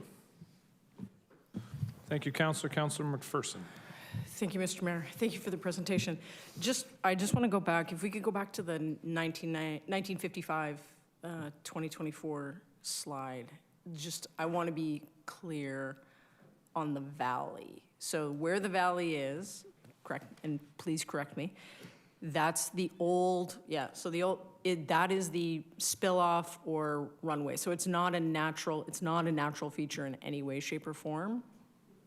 Through Mr. Chair, no, it was an industrial spillway associated with the paper mill that ejected out towards what was now the Carter Creek area. It eroded, and then it basically was vegetated over with invasive species, and it's continued in that form. So it wasn't kind of a naturally occurring area. It's when the use stopped, everything kind of overgrew it, is our understanding based on the EIS review. Okay, thank you. And then just with the current water runoff, so the water's kind of collecting on the property that is contaminated, and it's just kind of funneling off the contaminated land going into a creek. Through Mr. Chair, I don't know if that is specifically what is happening, but we do receive a significant amount of stormwater drainage from adjacent properties, which tends to pool in this low area on the property. So through the development, what would be done is that the surface drainage that's arriving at the property would be captured within catch basins and everything, put into the system that's under the building, be treated for quality control to get up to the standard of what it should be before it goes into a water course, and also to have the quality control throttle there. So if we do have a big storm surge come in, we can control how much goes out and that we don't flood the downstream. Okay. And so again, just the contamination on the property, we know it's contaminated. It's from the paper mill. So the cleaning of it and the cleaning up of the property would mean that the contaminated kind of runoff is not just kind of going into the community any longer. Correct? Through Mr. Chair, yes, that's generally correct. The cleanup would involve, they'd have to put mitigation around the property as they did the removals to make sure that we don't have any runoff spillover, and that would all be trucked away to an appropriate landfill site. And then when deemed clean based on all the studies, then we would get a record of site condition, which would allow us to use the property for residential purposes. Okay, that's great. Thank you. Thank you. Thank you, Councillor. There are no other councillors. I did have one question for you, Mr. Rowe, just because you said something there, and I wanted to make sure I was clear on this. I believe I read it in the report. The trees in that area, they're Norway maples, largely Norway maples, an invasive species? To you, Mr. Chair, they are Manitoba maples. Manitoba maples, my apologies, thank you. That's why I'm not an ecologist or an environmentalist. But an invasive species. That's correct. And it wasn't in existence in 1955. To you, Mr. Chair, based on the aerial photos that we have, there was no vegetated area here in 55 when Domtar was running the facility. Thank you. Okay, much appreciated. All right, so that ends the presentation from the planner for the proponent. Thank you, Mr. Rowe, for your time. Thank you. Prior to discussing the report, we will hear delegations from Tian Shaya and Kathleen Gordon. Before we do that, is there anybody else in attendance who would also like to speak on the subject of this proposal? And what's your name, sir? Braden. Braden? Okay. So we will have 3 delegations this evening. I'm just asking one more time. Is there anybody else who wishes to speak on this presentation? Okay. What's your name, ma'am? Pardon? Nancy? Okay. So we have 4 delegations. Are there any further delegations on this topic? All right, seeing none, I would ask Braden and Nancy, when you come up, if you can just stop at our council coordinator to give the full name, that would be perfect. And I will call upon Tian Shaya to speak via Zoom. Hey, good evening, Mr. Mayor and members of the City Council. Thank you for the opportunity to speak today. My name is Tian, and I am a resident of the neighborhood.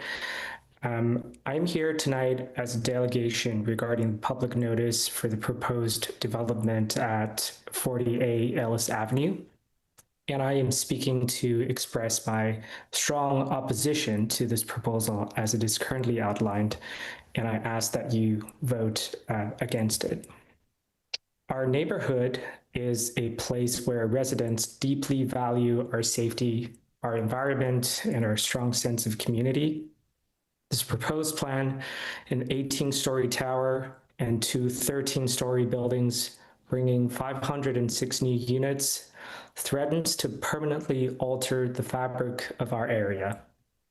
While we understand the need for city growth, dropping a high-density, multi-tower development into a residential area should never come at the expense of the health, safety, and overall quality of life of the people who already call it home.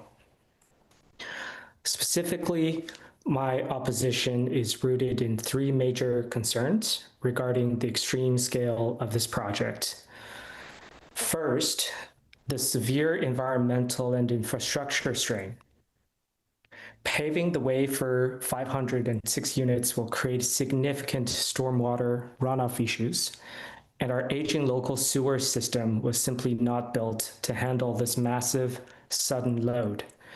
Furthermore, towers of this height will cast massive shadows, destroying the natural sunlight and microclimate that existing homes rely on. We are essentially being walled in. Second, the impossible traffic burden. Adding over 500 units means bringing hundreds of new cars to Ellis Avenue and our surrounding local streets every single day. This isn't just a slight increase in traffic. It is a recipe for permanent gridlock. Our current roads cannot safely handle this extreme volume. Third, and most importantly, public safety.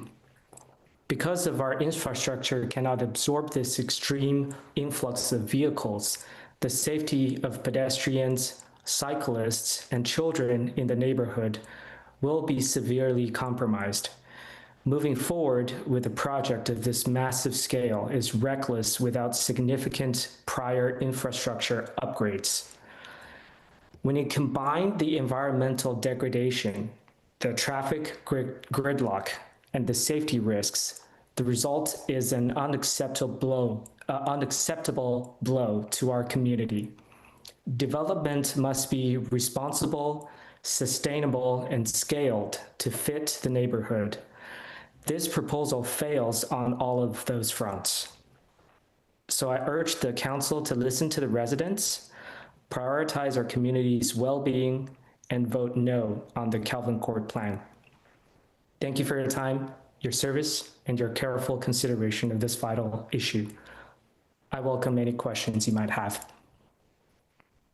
Thank you for the presentation. Councillor Lindell.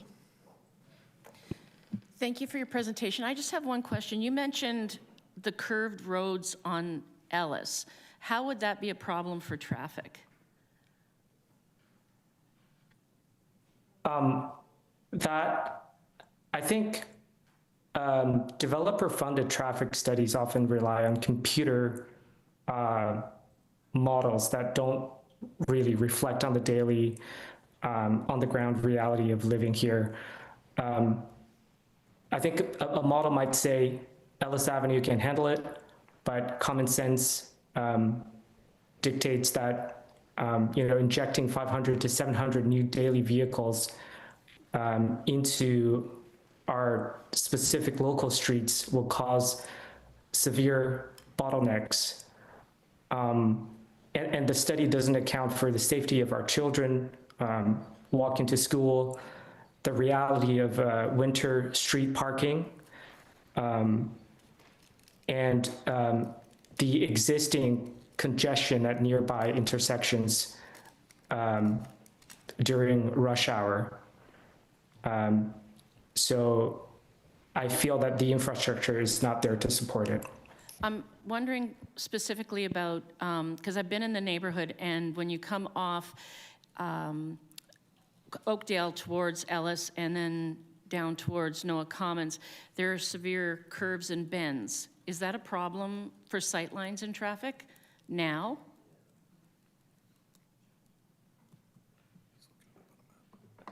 I feel that there is a problem right now, given that the road is narrow and there's already, I think, permittable roadside parking, which makes the I think already like reduced capacity of the existing roads. Okay, thank you very much. Councillor Townsend. Thank you, Chair. Through you, thank you for your delegation tonight. You had mentioned the concerns with runoff. From what I understand, it actually is a relatively deep creek. I'm just wondering if you can kind of elaborate on the concerns there. Is it just you're worried about like flooding within the neighborhoods? Yeah, I think my main concern is the flooding of the neighborhoods, well, obviously I'm not an engineer, so I don't know like all the technical aspects of those impacts. But as a delegation, I'm just raising my concerns. Thank you. Then my other question is as someone who lives in that neighborhood, what would you like to see rather than what's been being proposed before City Council tonight? I think what I would like to see is, well, first of all, I'd like to reaffirm that my primary stance is to reject the specific proposal. But if the development must occur, I feel that the non-negotiable condition is a massive reduction in scale. And I think no development should be approved until a comprehensive, independent upgrade to our local sewer and road infrastructure is completed and paid for by the developer. Thank you. All right, seeing no other questions, thank you very much for your presentation. At this time, I will call upon Kathleen Gordon to speak.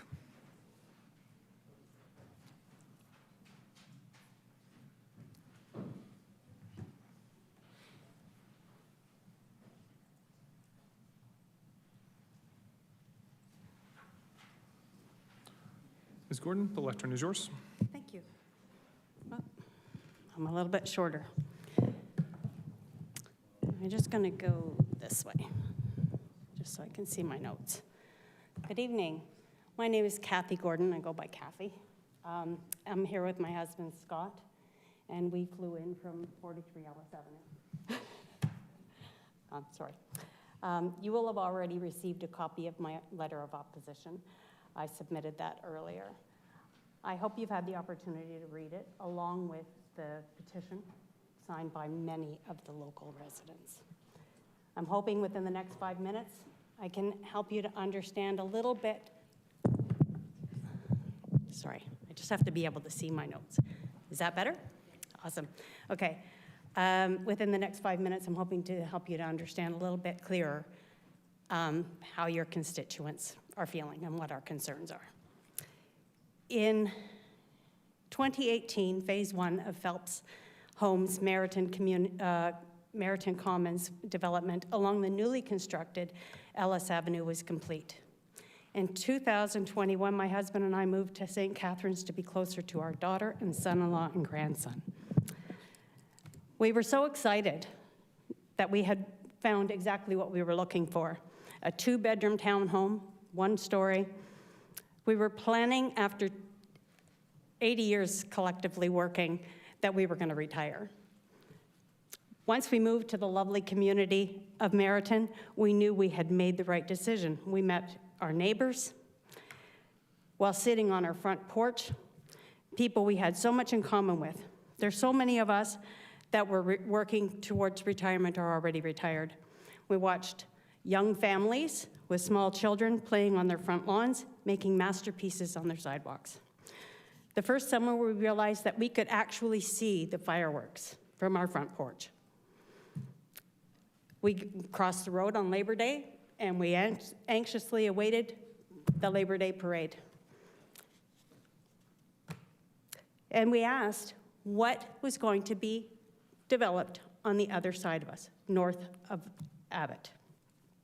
We were told that there was plans for extension of Ellis Avenue that was already there, and that it would be like residential with in the extension. In 2022, that's when our dream ended.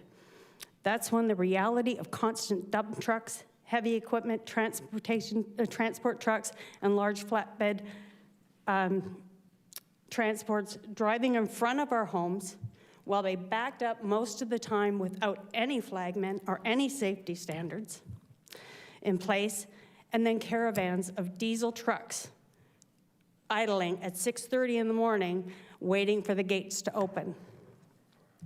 I worry about the dirt and the dust that is clogging our filters in our cars and in our filters in our furnaces.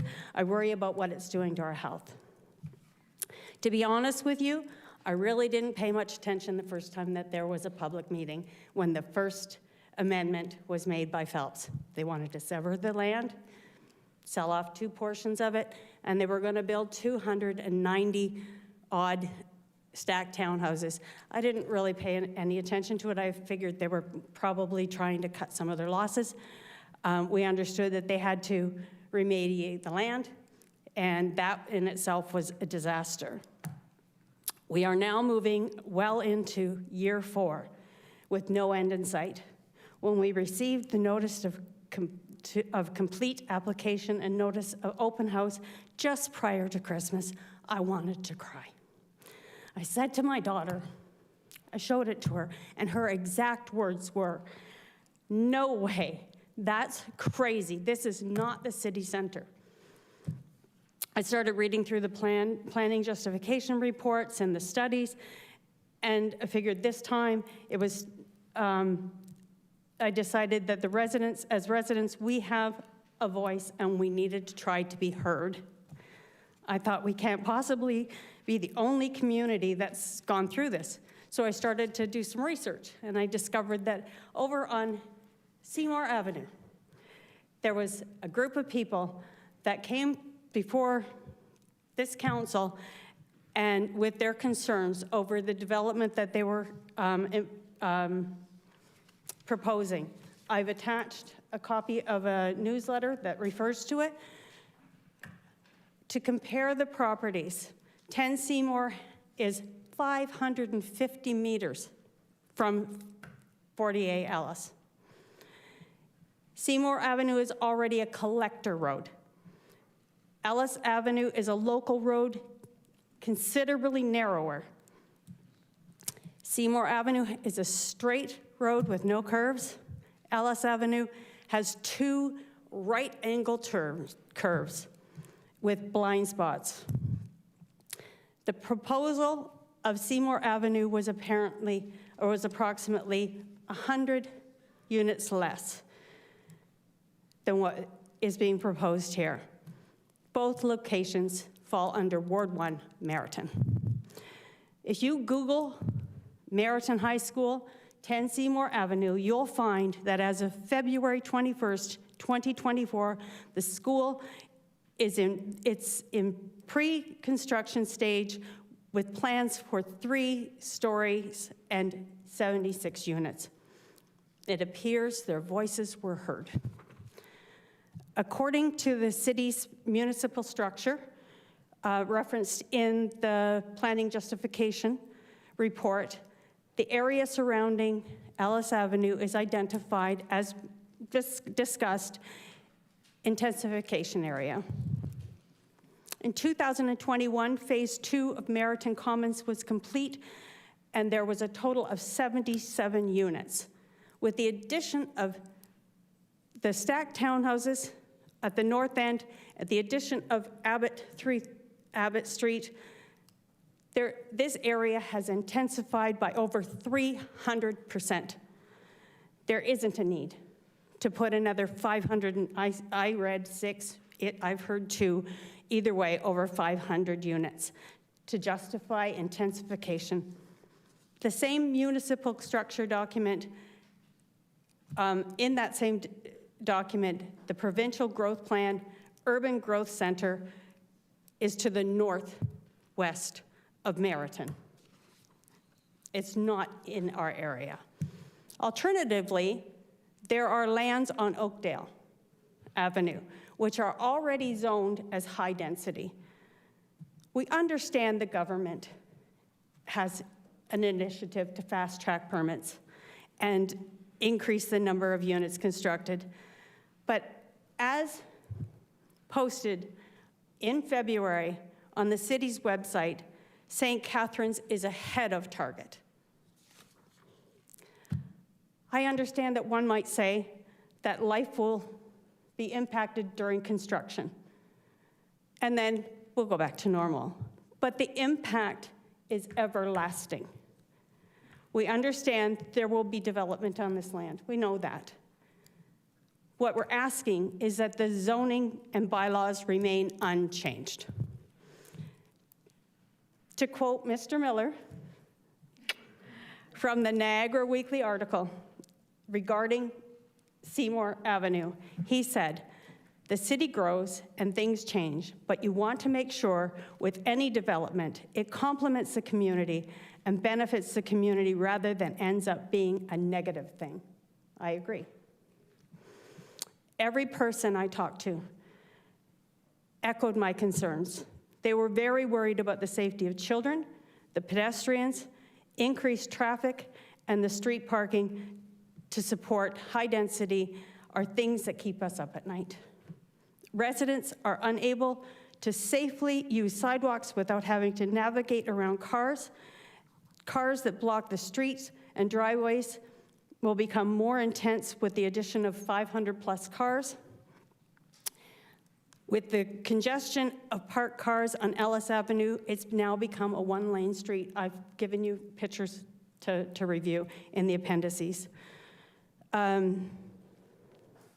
During snowstorms, cars remain parked on the street, blocking snowplows from getting through. We literally stood out on our driveway while the poor guy was the last snowstorm was trying to get around the parked cars, and then we had snow mounds to try to deal with. Seniors who rely on PSWs have problems when there is nowhere for them to stop because their spots have been taken. We have actually had home care workers be delayed because they couldn't get a spot on our street. Traffic already builds up on Oakdale. The day that Merritt Street was closed for them to remove the railroad ties or tracks, the traffic was all diverted on Oakdale. To give you an example of what Oakdale is going to be like, I could not make a left-hand turn onto Abbott Street. So you can do studies, but the reality is. Increased traffic will put the vulnerable seniors and children at risk. Ellis Avenue is a narrow street with bends that you literally cannot see. The blind spots. I stood on a resident's front porch talking to him about this. Right on the corner, coming around from Oakdale, around the first bend, and a car was speeding down, came around, couldn't see, came around. A resident was backing out of their driveway, and it was a near miss. This isn't something that is an isolated incident. We have children playing in that neighborhood. It's difficult enough to navigate this road without adding substantial traffic. Backing into our driveways has become an Olympic sport. The increased traffic comes with increased noise pollution. All school-age children in our area are bused. Safety on this road must be a priority. I have witnessed children being dropped off at corners while the buses try to navigate around cars, and I have seriously been afraid for the children because they literally cannot get around to safely leave the bus. I urge council to reconsider this proposal and prioritize the well-being of our community. I believe that maintaining the current zoning is essential to preserving the quality of life for residents and protecting our neighborhood's character. Thank you for your consideration to our concerns, and I look forward to a positive outcome for everyone. Any questions? Thank you for the presentation. Councillor Townsend. Thank you for your presentation tonight. I appreciate you coming in and sharing your story and how you moved here and how you're loving living in St. Catharines. So I know today you're asking to not approve the zoning, leave it as is. We're kind of in a position where, you know, we have a site that is deemed contaminated, used to be an old factory, and, you know, as a city, we want to see that cleaned up. We want to see progress on it. So I'm going to ask a similar question to what I asked the last resident. I know you said keep the zoning the same, but is there anything that you would be okay with on that site? I understand that the developer has already bought the CN rail. Like, let's just put it on the table. I understand that the city has already approved they're willing to sell it. I understand that it would be easier for the city to have somebody else deal with the mess. So if that is what happens and that land is remediated and plowed over and the green space is gone, and by the way, I want to make sure that everybody's clear and understanding that in the environmental report, it says that they are not to take any trees or anything out from April the 1st until September 31st during the migration period because of the animal life that live there. Okay, so that's number one. If that is the case and you level the land and now they have the highest building in our immediate area is 3 stories. I think that's reasonable. Okay. Thank you. So you are in favor of cleaning up the contamination? Clean the contamination, develop the land, keep it within Okay. Thank you. mid-density. Thank you. You're welcome. Anything else? Thank you, Councillor. Councillor Mako. Thank you, Mr. Mayor. Through to the presenter. Excellent package, by the way. You clearly put a lot of time and thought into this, so thank you. Parking is a common issue we talk about at this table, so I just wanted to refer to, it's Appendix C and D. You included some pictures where it looks like every on-street parking spot is taken. Was this a birthday party, or does it normally look like this? At any given day. Some days there's less, but on any given day. And we literally have, and I put it in my letter of opposition, because, and this is what will happen if we build this condominium complex. Those roads are fire roads. Nobody's going to park on those fire roads. If people don't want to buy more than one parking space or don't want to buy one at all because the developer is selling those parking spaces separate from the condominiums. So they don't want to do that. Guess where they're going? Onto our street. And if the spots are full or parking inappropriately in any way, are people making bylaw complaints? I'm Oh just my wondering, gosh. is ticketing happening? I've never seen it. I'm just going to be quite honest with you. I have made complaints. I get an email back, but that's it. Okay, thank you. We don't see bylaw. Anybody else? Okay, seeing no other questions, thank you very much for your presentation. At this time, I will ask Braden to come forward.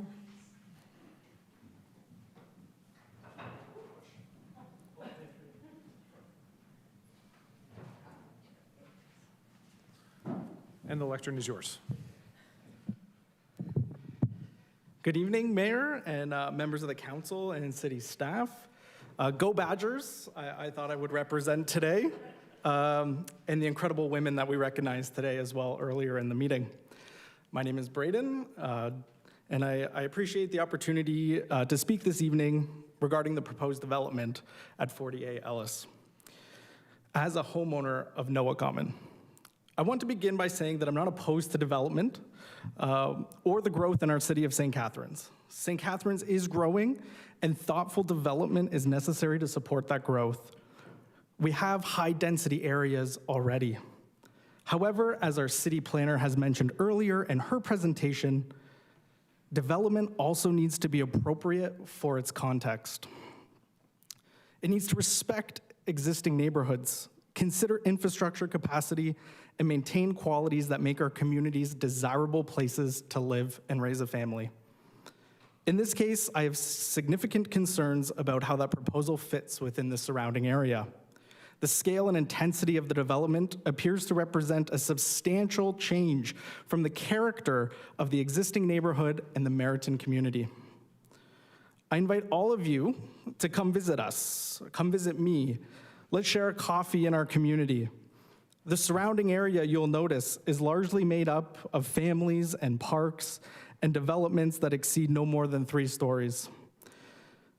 Developments like this and of this magnitude will dramatically alter the built form of the community, the traffic patterns that we already endure, and the overall feel of our neighborhood and the Meriton community as a whole. When proposals introduce this level of density, it's also important that compatibility with adjacent properties, such as mine, be carefully evaluated. Residents, we want to see growth that integrates with our existing community, welcome new families to our community, rather than overwhelming it. This development radically overwhelms the existing community and the Meriton community. Second, as mentioned, parking is already a noticeable issue in this area. Ellis Avenue is always full. Residents and visitors of our privately funded neighborhood also struggle to find parking, particularly during evenings and weekends when there are birthday parties. Any proposal that reduces or compromises the minimum parking requirements should be approached with extreme caution and thought. If parking demand from a development exceeds what is provided on site, the result is always almost spillover onto surrounding streets, including our privately funded, not taxpayer-funded roadway on Noah, Irwin, and Morris Common.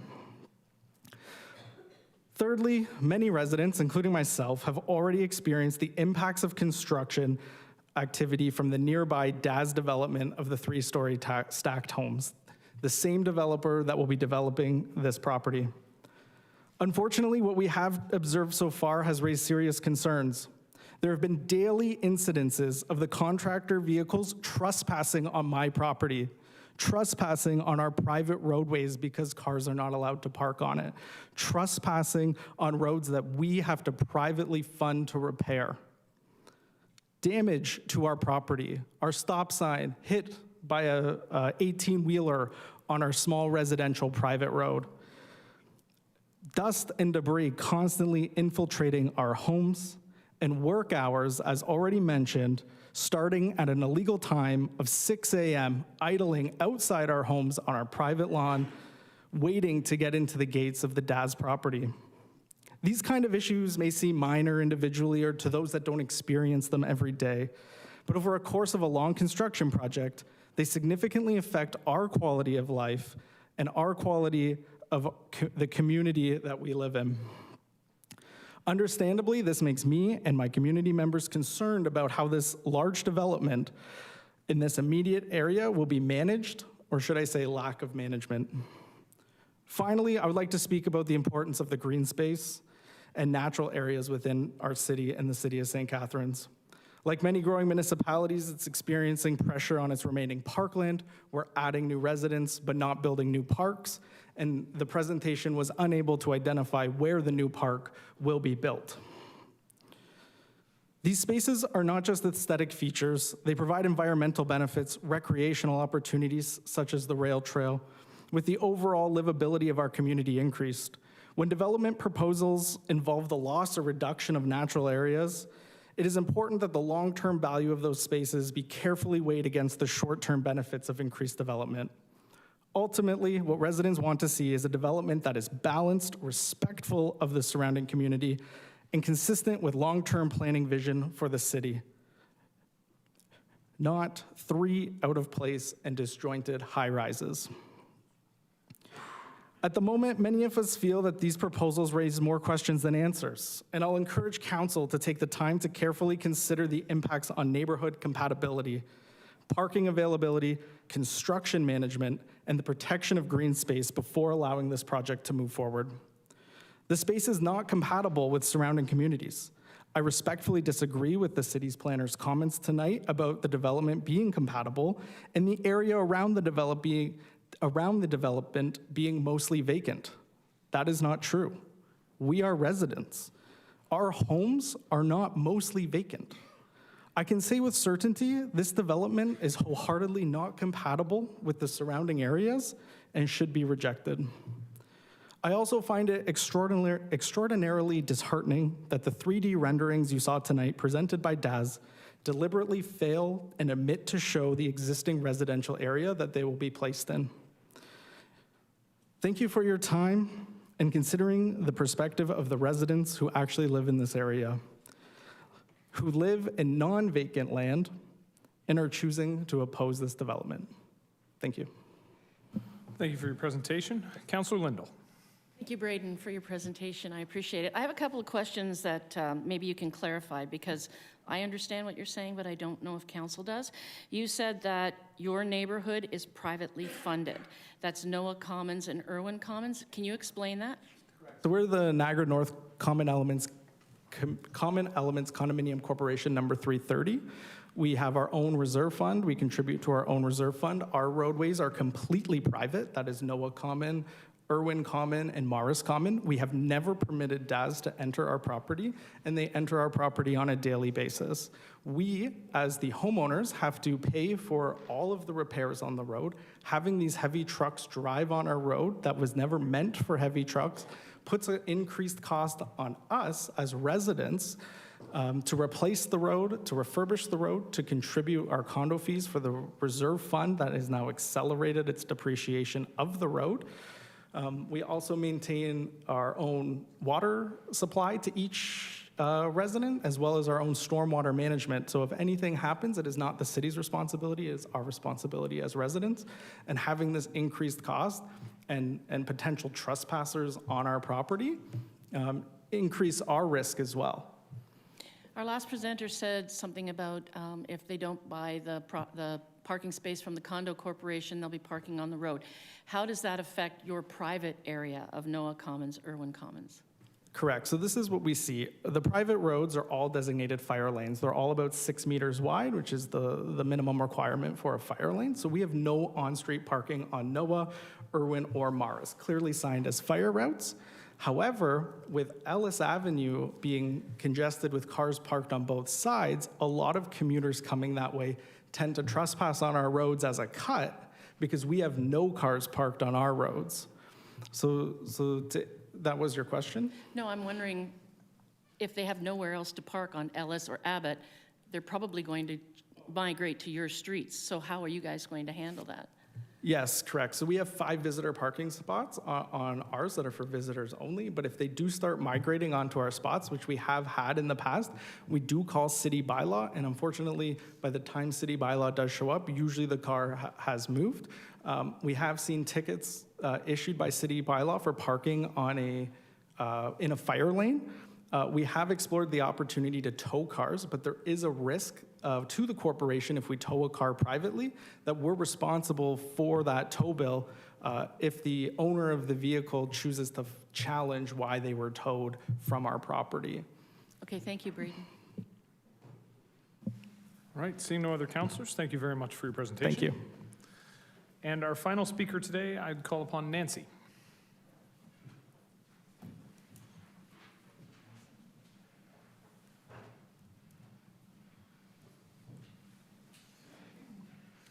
And the lectern is yours. Mayor Matt Cisco, city councilors, and everyone involved in this project.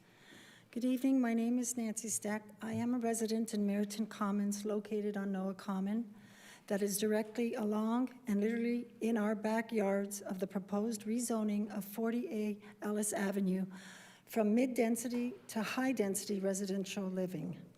I oppose this, along with many, many others of the high-rise buildings consisting of an 18-story building, 2 13-story buildings, and underground parking. This will change the character of the community and will stand out like a sore thumb. This will create too much density.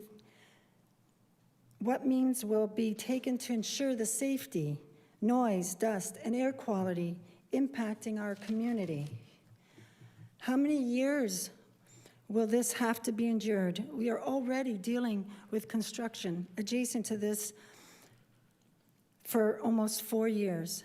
This is already directly impacting the residents' reasonable, quiet enjoyment and quality of life. Homeowners are getting sick from all the dust. A lot of retirees just want to enjoy their homes the rest of their lives that they have left. The current construction site of 290 units at 3 Abbott Ellis Avenue is ongoing for nearly 4 years, causing chaos in the neighborhood. And yet no one has moved into these 3-story stacked townhomes that is still ongoing. How many more years till completion? And then to continue with another project for many, many more years? The traffic, noise, construction, and air quality is a major concern. Our homes are constantly shaking, vibrating, and can feel the rumble of faraway tractors and machinery in our homes. All the traffic comes through the gate beside my house. Every vehicle related to construction imaginable. Gates open at 6 a.m. or sooner. Constant noise causing a distraction and sleep interruption from vehicles idling, speeding, loud music, headlights shining in my home. Convoys of dump trucks in and out with loads of dirt, possibly contaminated. Dust blowing into our homes and yards, choking our plants, our landscaping. We can't open our windows. Houses are filthy, unable to enjoy living inside and outside of our homes, leaving for some relief. Cracks everywhere in our basement foundations. Having difficulty selling our homes because of construction, we pay high taxes and condo fees. What is the impact on the value of homes with high-density units, congestion of traffic, and pedestrians in this area? All what's left of the flourishing green space is being destroyed, where deer once frolicked in our backyards. What a beautiful sight that was. Please consider this proposal to keep our Meriton community an enjoyable, safe place to live. Thank you for your time. Thank you for the presentation. Councillor Lindell. You said deer frolicked in your backyard. What's there now? Dust, debris. It's an awful sight to look at, to be honest. Who wants to look in their backyard and see just chaos? Mounds of dirt everywhere. It's awful. You can't even barbecue. There's nothing you can really do in your backyards. We are along Noah Commons, so we are suffering the brunt of everything that goes on behind us. And do you think with this being the same developer as the 3 stacked townhouses, that's going to change if this is approved? Sorry? The developer that did the 3 stacked townhouses down Ellis, they're also doing this apartment building. Do you think the quality of the construction companies are going to change? No. So you still think there'll still be problems? Yes, yes.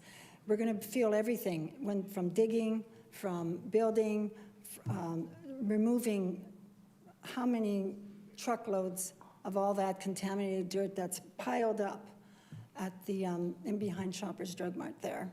That's all got to come out back and forth.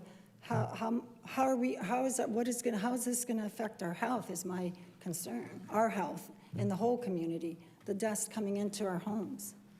So once the towers are built, how do you think that's going to affect your neighborhood?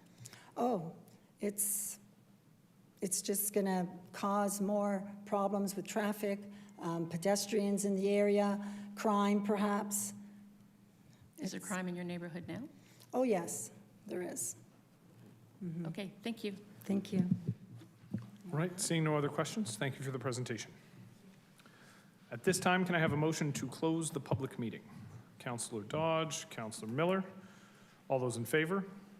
Opposed? And that is carried. The public meeting is now closed and council is called to order. Persons wishing to receive notice of council's decision should submit a written request to the office of the city clerk. Is there a councillor who would like to move the recommendation in the report? Councillor Harris, can I get a seconder? Councillor McPherson.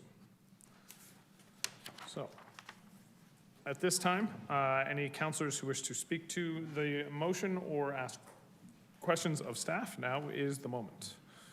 Councillor Lindell. Thank you, Mr. Mayor. Through you to staff. We've added almost 600 new units between 3 Abbott and Ellis Avenue from the flea market to Abbott Street, with 500 more units being added. I understand there's a 7-story apartment building that might be built right beside the fire station on Ellis. Is that something that's come to planning yet? Through the mayor to the councillor, we actually have a site plan. Are you referring to the vacant parcel that's within the adjacent condo? Yes. We actually received a site plan application for stacked townhouses on that property. It's about 40 units. I think they're either 2 or 3 stories. 40 units, did you say? Approximately 40 units. 40? Okay, yes. Thank you. It says that the traffic report is accommodating the new suggested units, and the developer's presenter said that they considered the other 600 units of Abbott and Ellis. But I'm wondering, it also says that stop signs and left turn lanes may not be needed off Oakdale, but Mrs. Gordon said that when she was trying to turn left on Oakdale when the railroad tracks were being removed and the density on Oakdale was increased, that it was extremely difficult. With the bridge that's coming across from Moffett Street and Marshall Lane directly into this area, are we saying that there's going to be absolutely no need for traffic calming measures of any kind in that area? Because going left onto Oakdale is going to be next to impossible. It's already backed up from the light on Oakdale, plus with the traffic from the automotive place, where they're parking their cars all over the place and using that Ellis Avenue and Abbott as in and out. Is that something that we can reconsider? Through the mayor to the councillor, we are continuously reviewing the way that traffic operates on our road networks, and if problems are identified, should increased traffic volumes or things like that happen, we can at that time look at making modifications to the road network to allow them to operate more effectively. With the increased amount of units in there, almost 1,100 units, are we saying we're not expecting any increase in traffic off Oakdale? Through the mayor to the councillor, it's not that we're not expecting additional traffic. We are expecting additional traffic. We definitely will notice additional traffic. However, the capacity of the roads is such that we don't believe that it will cause any major issues with the way that the road network is used. I have a question through you, Mr. Mayor, to the Director of Municipal Works. Ellis Avenue is 1 lane, and we had some discussion tonight from residents about snow plowing. Given the basic level of snow plowing that we do, if the plows and our equipment can't get down that street and there's more parking added to that street, is that going to pose a problem for those residents?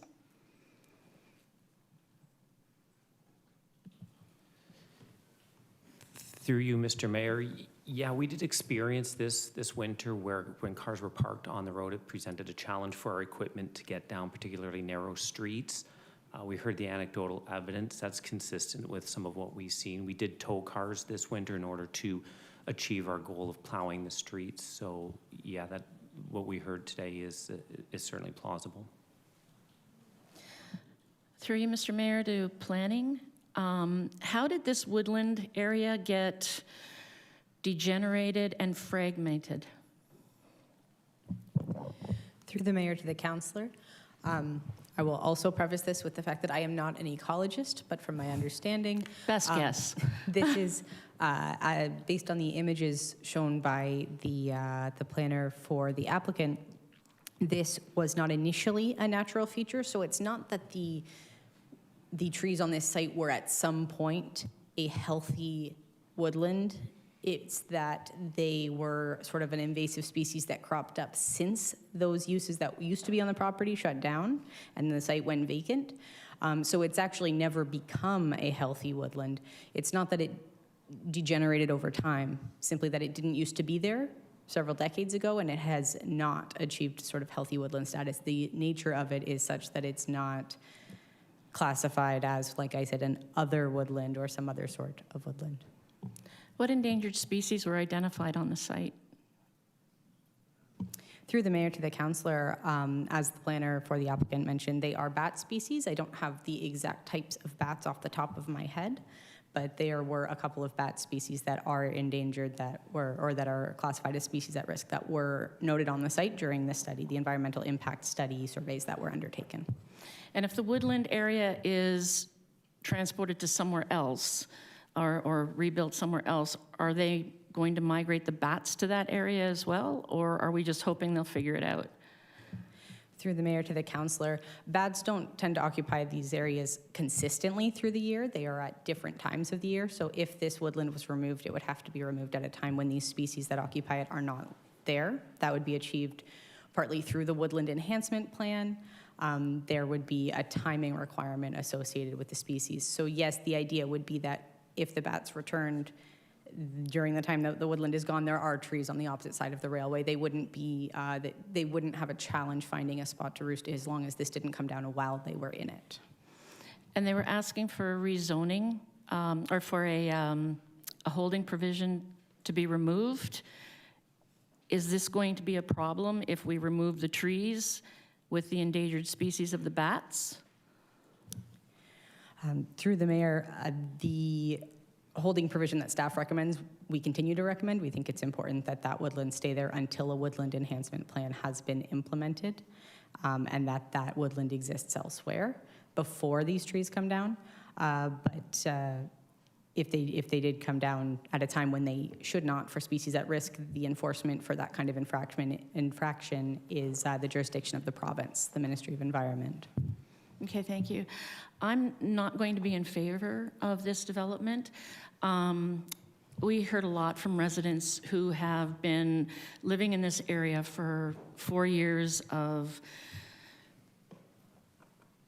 problems, construction problems, contractor problems. I don't aspire to the theory that there is going to be no problems on Oakdale Avenue coming in and out of this development. I go down Oakdale Avenue every day, and there's tons of traffic on that road. And if you're adding on top of, we currently have almost 300 units at 3 Abbott Street. We haven't seen the impact of the almost 300 on Ellis Avenue yet. Then the 500 units that are going to come up in this 3-tower build. I'm going to say that we're going to need at least some traffic remediation coming off Oakdale. Coming in and out of the subdivision is also going to be a problem. Turning left off the Ellis Avenue or Abbott Street onto Oakdale is going to be a problem, especially with the bridge coming through from Moffett Street and Marshall Lane. That's an extra addition of traffic that was not there on Oakdale before. I really have a problem with the holding provision being removed without there being any idea of where the woodland remediation is going to go. I have a problem with maybe ruining the habitat of an endangered species of bat. Our vision and guiding principles in the report state that we should include a community-based approach, which, as you can see here tonight from our presenters and letters and petitions, the community's not on board. The sustainable development part of it, this area is so overdeveloped right now that all you see from your backyards now are mounds of dirt and no more deer, no more quiet neighborhoods. The traffic from Ellis Avenue's 3-story stacked townhouses hasn't even started yet, and there's still going to be some problems.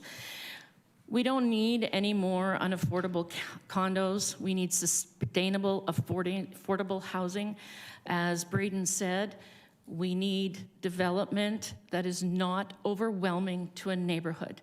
And this development is totally overwhelming the neighborhood and taking away any kind of privacy. One of the residents told me they tried to sell their house and they couldn't sell it for what they bought it for. It was $100,000 less than what they bought it for, just based on what's happening right now. So I'm going to ask if you could also not support this motion. Thank you, Councillor. The one thing I did want to say, because you had mentioned the holding provision, and I know that was a request of the proponent, but for clarity, the motion on the screen contains the holding provision as it was proposed by staff, and unless someone makes an amendment, that holding provision will continue. I just wanted to make sure for clarity for everybody who's here. Councillor McPherson. Thank you, Mr. Mayor. Through you to planning, you can choose. We've heard from the residents about, trucks, construction vehicles on private roads. As part of the construction management plan, is that what it's called? Okay, good. Would that be something that could be baked into it or part of the plan?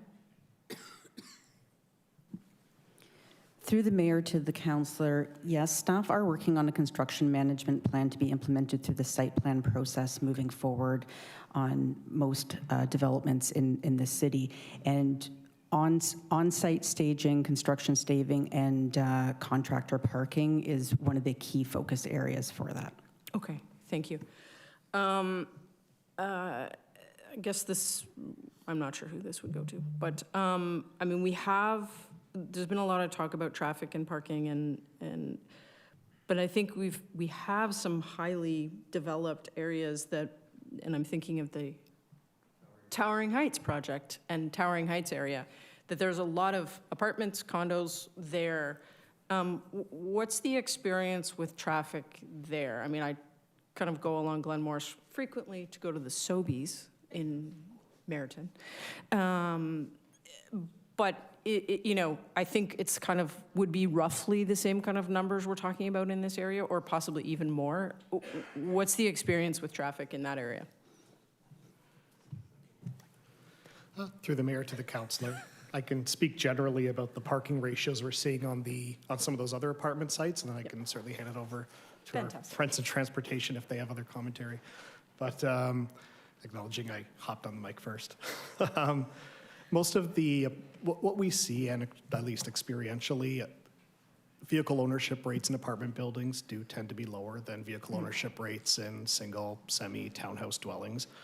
It's not, of course, going to be uniform across the board, but vehicle ownership rates for units in a neighborhood like Towering Heights is going to be different than most of the neighborhoods around this site. I can't say who's utilizing all of the on-street parking on Ellis Avenue now. I know I'm hearing that that's an existing situation. I'm sure that our friends in the neighborhood would have a better sense of who's using all that parking today. But yeah, that's, I think we would expect the ownership rate, vehicles per household in an apartment building to be somewhere in the order of 1.25 is our standard. Right. We've seen some newer projects come in at a ratio less than that. However, part of it's going to depend on the product and the type of unit that the developer ends up selling or marketing, and then the price point that comes with that. Obviously, typically larger units, more expensive units, the market is likely going to demand a higher ratio. I don't know if there's anything else Mr. Artuccio wants to add. Through you, Mr. Mayor, the councillor, just to the topic of traffic, you're correct. Towering Heights is quite high in intensification, and currently the roads in those areas operate at a fairly good condition. So there's no concerns in those areas. Okay, thank you. And then I guess the final question, when it comes to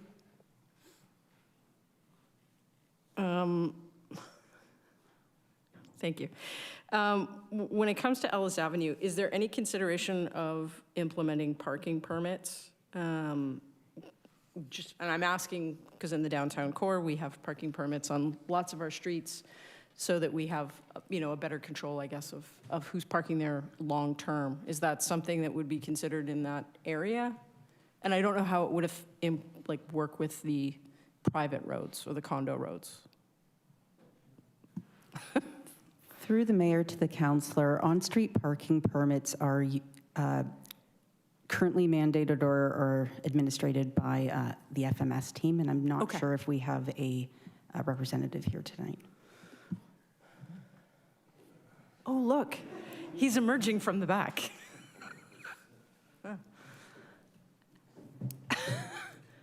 Sorry, I didn't mean a case of musical chairs.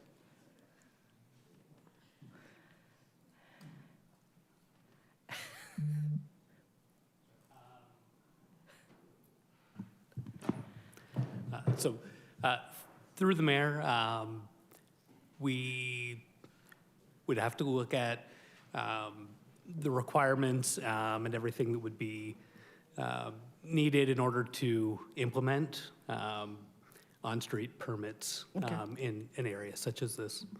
Okay, that's great. Thank you. Yeah, that answers my questions. Thank you. Thank you, Councillor. Councillor Townsend. Thank you, Chair. Through you, I want to make a referral back to staff to have this come back to the April 13th meeting. The reason for the referral is I would like, and I think it might be helpful for council to see what that compliance plan looks like with the Endangered Species Act and what that relocation plan looks like. We don't have that in front of us. I know that is a provincial request, but I think it'll help council make an informed decision. So I'm asking for a referral and a recorded vote. Councillor, before we do that, can I just look to staff and ask about legislative timelines to make sure we understand what may be at play here? That's why I'm asking. Through the mayor to the councillor, we're at day 123 of a 120-day process. And also the enhancement plan and relocation plan has not yet been created, and I'm not sure that it will be created, vetted, and approved prior to April 13th. Could we get a potential what it would look like? Just because it's very, there's not many details around it. Just to get an idea of what other communities have done, I think it would be helpful just to have an idea. So that's why I'm referring back to staff to have kind of an idea of what that would look like. Okay. Any further comment? No? Okay. Then I will look to the clerk to call the roll. I'm just... Do you have a point of clarification? Oh, you should say that. Councillor? What's the point, I'm going to ask the Director of Planning, what's the point of having a holding provision if we're going to go through this process and refer it back? Through the mayor to the councillor, the intention of the holding provision was just that the development not continue, that the trees not be removed until such time that we have an improved enhancement plan in place and that the rehabilitation relocation has already occurred. So therefore, that we can guarantee that the woodlot has been relocated prior to tree removal on the site, prior to the holding provision being released, prior to building permits being issued. It's the proposal our recommendation is predicated on that hold. So through you, Mr. Mayor, it's a safeguard. Through the mayor, that's correct. Thank you. Thank you, Councillor. Councillor Williamson, we can't debate, but if you have a question of clarification. Thank you. Just to follow up to Councillor Harris and to the planner, does that come back to council for approval or? Through the mayor to the councillor, it does not. Thank you. This is, we cannot debate. Okay, I just want to make sure. Councillor Lindell. You said that the holding provision isn't currently in this motion to be removed, That's right? correct. Okay. So the motion as it stands currently, there is still a holding provision in place as staff recommended it. Councillor Townsend has asked for a referral motion for it to come back on April 13th with that plan outlined, a general outline. I'm going to look to Councillor Townsend for clarification because it is his referral motion, so he can... Just to clarify, essentially you can come back next meeting. I just think it's important for council to understand what that plan would look like because we don't usually get developments where they're relocating a green space or a natural space with an endangered species attached to it. So just if staff could come back and even if in the week educates council on what it would look like, it could come back to the next meeting of council. To your point, Councillor, I believe this is the first time that we've done this. Exactly. Okay, so I'm going to ask you to turn your mic off. Councillor Harris, it has to be a clarification. Wonderful. Realistically, do you think I'm going to direct this to the Director of Planning. I'm not sure how fulsome of a report you're going to come back with, but is it even possible to come back with some sort of a report of what it looks like if you've never done this before? Through the mayor to the councillor, having a report on what an enhancement plan would look like at the next meeting of council would be quite difficult. What we can do is reach out to the region to see if they have a terms of reference that they use to provide at least a baseline for council, but even then April 13th might be tight. So I guess the next clarification, what exactly is Councillor Townsend asking for? Do you want to know where they're going to be moving this? I'm just asking, like, No, and that's what the scope of work is. I understand, Councillor. If you can turn your mic off. I will say, I think Councillor Townsend's actually done a good job of explaining what he's looking for. I'll leave it to him if he wants to add any additional points. Yeah, I mean, I feel like I've been crystal clear that we want to see what it looks like on the relocation of the endangered species that have been named to be on site. I would also be curious to know if there's additional endangered species on site. I know they've mentioned some. I would also like to see what it looks like with the relocation of some of the trees that are on site. Just an idea of what other communities have done when it comes to a site like this, so we can make an informed decision based on if it's been a successful thing that's happened in the past or unsuccessful. I just think it's important for council to make a decision that's informed based on data. Okay, so at this point, I don't believe there are any questions of clarification left. Councillor Townsend has asked for a recorded vote, so I will look to the clerk at this time to call the roll. Councillor Townsend. Yes. Councillor Ratzlaff. Yes. Councillor Phillips. Yes. Councillor Miller. Yes. Councillor McPherson. Yes. Councillor Mako. Yes. Councillor Lindell. Yes. Councillor Kushner. Yes. Councillor Harris. No. Councillor Dodge. Yes. Councillor Williamson. Yes. And Mayor Sisko. Yes. And that's carried. All right, moving on to item 8.2, Planning and Building Services. Planning Services City-initiated zoning bylaw amendment transition clause extension. The purpose of this public meeting is to ensure that sufficient information is available for the public and council to understand the proposed applications and to provide the public with an opportunity for input before council's decision. If a specified person or public body is defined in the Planning Act, or the registered owner of the land does not make an oral submission at the public meeting or written submission prior to council making its decision, they are not entitled to appeal the decision to the Ontario Land Tribunal. Also, that person may not be added as a party to the hearing of any appeals by others without the permission of the tribunal. The public meeting will proceed as follows. Staff will explain the application. Members of the public wishing to speak were asked to register by 9 a.m. today. No one requested to speak. At that time, I'll ask if anybody in the gallery would like to speak. The deadline to submit additional written comments not previously published on the council correspondence listing was 12 p.m. today, and one additional item of correspondence was received. The public meeting will be closed. Council will be able to ask staff questions and will consider the application. The public meeting is now open, and I'll call upon Evan Och, the Development Expediter, to present.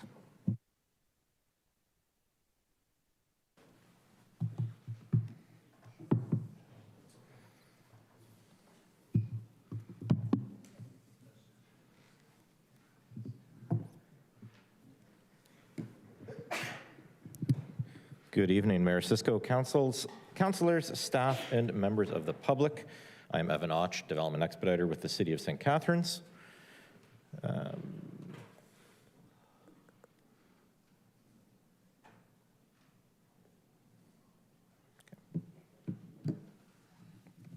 I'm here tonight for a public meeting for a zoning bylaw amendment for an extension of the housekeeping amendment transition clause.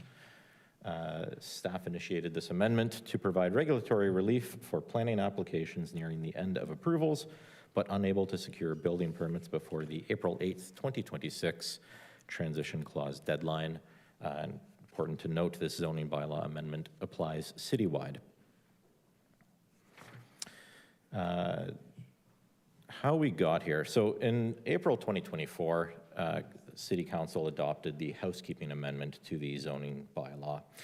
Included in this amendment, amongst many other items, was an increase in parking stall sizes, requirements for long-term bicycle parking, and new definitions and standards for hard and soft landscaping.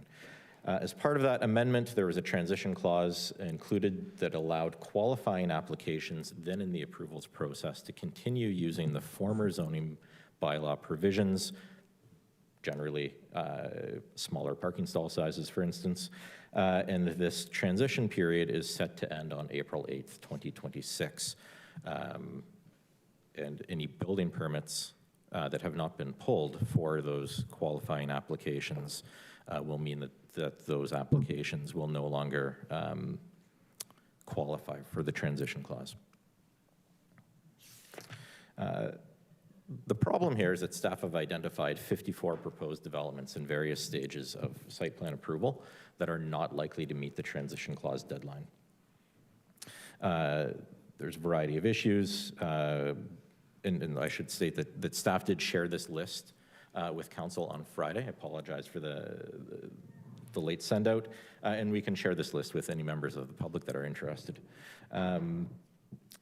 There's a variety of reasons why many of these projects aren't going to meet this transition clause deadline. Generally market conditions, and slowing pre-construction condominium sales and challenging lending environment have been identified to staff on numerous occasions. And then as I previously stated, if these proposed developments do not meet the transition clause deadline, they will need to be redesigned or seek further zoning relief. So I have a illustration to just point out some of these challenges. This is for 47 Hastings Street in Meriton. I'm not calling this project out for any specific reason, but it had a great example of both surface parking and underground parking, and it was sized appropriately to fit on a PowerPoint slide. So in the example of surface parking, there are 35 parking spaces that are legally sized under the pre-housekeeping amendment zoning standards. If we use the new parking stall sizes, this parking lot would have to be extended further to closer to Hastings Street, and it would also lose 4 spaces due to increased widths, which would require either a redesign or a minor variance. Going to the underground parking layout, this parking garage has 43 spaces that meet the pre-housekeeping amendment parking stall size requirements. Under the new parking stall size requirements, 13 stalls would be considered too narrow. All stalls would have to be lengthened, taking out some space in the storage units at the end of the parking stalls. And I've highlighted the red, or in red, the columns between parking stalls or banks of parking stalls that prevent stalls from being increased in width. You'd have to relocate these columns, which would pretty much require a redesign of the entire building, because these columns continue upwards through the 5 stories above grade. The point is not to be critical of the new parking stall sizes, absolutely not the point here, but it's just these new stall sizes were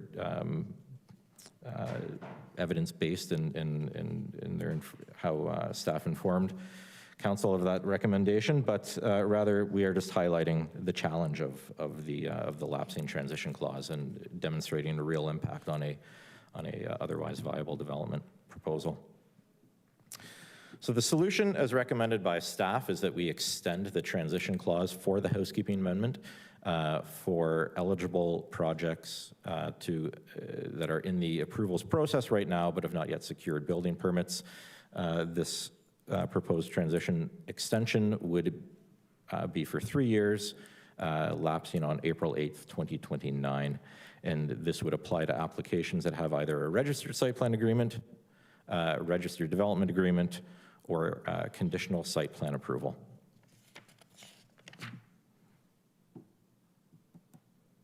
For public engagement, proposed amendments circulated to appropriate departments and agencies.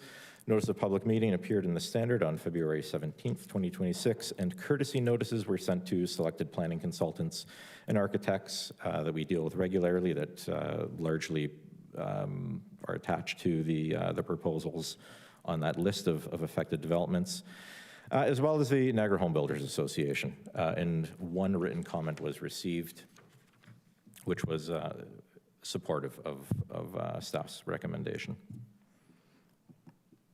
So the recommendation is that council approve the staff recommendation that the housekeeping amendment is extended for, the transition clause for the housekeeping amendment is extended for 3 additional years, and it's consistent with the Planning Act provincial planning statement and conforms to and does not conflict with the regional official plan and the Garden City official plan. And thank you. Thank you, Mr. Ott, for the presentation. Does anyone in attendance wish to speak this evening on this item? All right, seeing none. Can I have a motion to close the public meeting? Councillor McPherson, Councillor Phelps. All those in favor? Opposed? And that is carried. Public meeting is now closed and council is called to order. Persons wishing to receive notice of council's decision should submit a written request to the office of the city clerk. Is there a councillor who would like to move and second this? Councillor McPherson, Councillor Phelps. I'll get you next time, Councillor Ratzlaff. The motion is on the floor. Are there any questions or comments for staff? All right, seeing none, I will look to the clerk to call the roll. Councillor McPherson. Yes. Councillor Phillips. Yes. Councillor Ratzlaff. Yes. Councillor Townsend. Yes. Councillor Williamson. Councillor Dodge. Councillor Kushner. Yes. Councillor Lindell. Yes. Councillor Mako. Yes. Councillor Miller. Yes. And Mayor Cisco. Yes. And that's carried. Item 9.1, Engineering Facilities and Environmental Services, Engineering and Construction, P22-063 Parnell Road Reconstruction, Award of Tender and Budget Reallocation. Can I have a mover and a seconder? Councillor Dodge, Councillor Phillips. The recommendation is on the screen. Does anybody wish to speak to this one? Councillor Townsend. Thank you, Chair. Just a quick question to staff in regards to the Adele Drive, Donalda, Dundalk work. It looks like it's all been completed, and at this time I want to thank staff for doing such an amazing job. I just want to make sure that it's completed and removing some funds from it aren't going to impact it being finished with a bow on top. Through the mayor to the councillor, staff have reserved any funds required to do any additional work on that project. Thank you so much, and thank you for the great work that's been done down in St. George's Ward. I do love that this particular project became a question about St. George's Ward. I appreciate the work you're doing, Councillor. All right, seeing no other questions, I will look to the clerk to call the roll. Councillor Dodge. Yes. Councillor Phillips. Yes. Councillor Kushner. Yes. Councillor Ratzlaff. Yes. Councillor Harris. Yes. Councillor Townsend. Yes. Councillor McPherson. Yes. Councillor Miller. Yes. Councillor Williamson. Councillor Mako. Yes. Councillor Lindell. Yes. And Mayor Cisco. Yes. That's carried. All right, are there any notices of motion this evening? Seeing none. We have 2 report requests. The first is from Councillor Lindell, that staff prepare a report on how feeding birds attracts rodents like squirrels, raccoons, skunks, and rats. The report should include information on existing municipal authority and enforcement mechanisms related to property standards, nuisance, and wildlife feeding, as well as regulatory approaches adopted in other cities, example Welland and Toronto, and non-regulatory alternatives such as public education, best practice guidelines, and community awareness initiatives. The report should include information on potential bylaws or regulatory tools that could be adopted to reduce rodent attracting behavior and preventing the impacts on neighboring properties that arise from excessive seed accumulation and waste associated with bird feeding. The second report request is from Councillor Williamson, that staff prepare a report about changing the procedure bylaw to only require a majority vote for the addition of a motion not appearing on the agenda. Are there any additional, what? Oh, I'll try. Are there any additional report requests for this evening?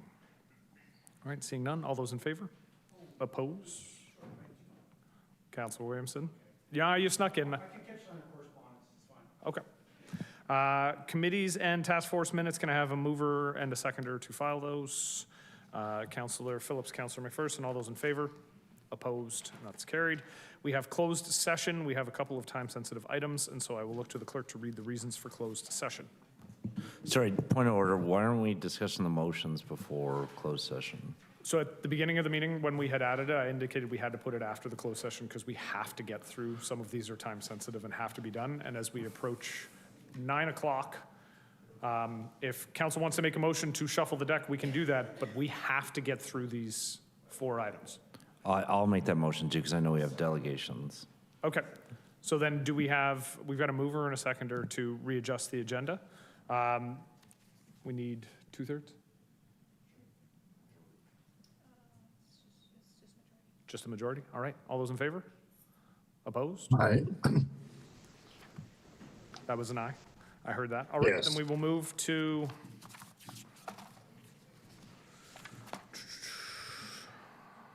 (10.1).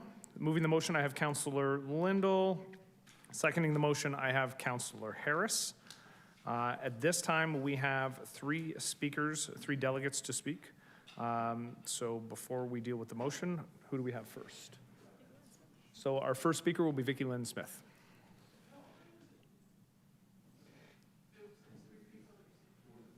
I have 3 names: Vicki Lynn Smith, Trish Houtby, and Anne Marie Zammit. Oh, okay. My apologies. Okay, so then Trish Houtby.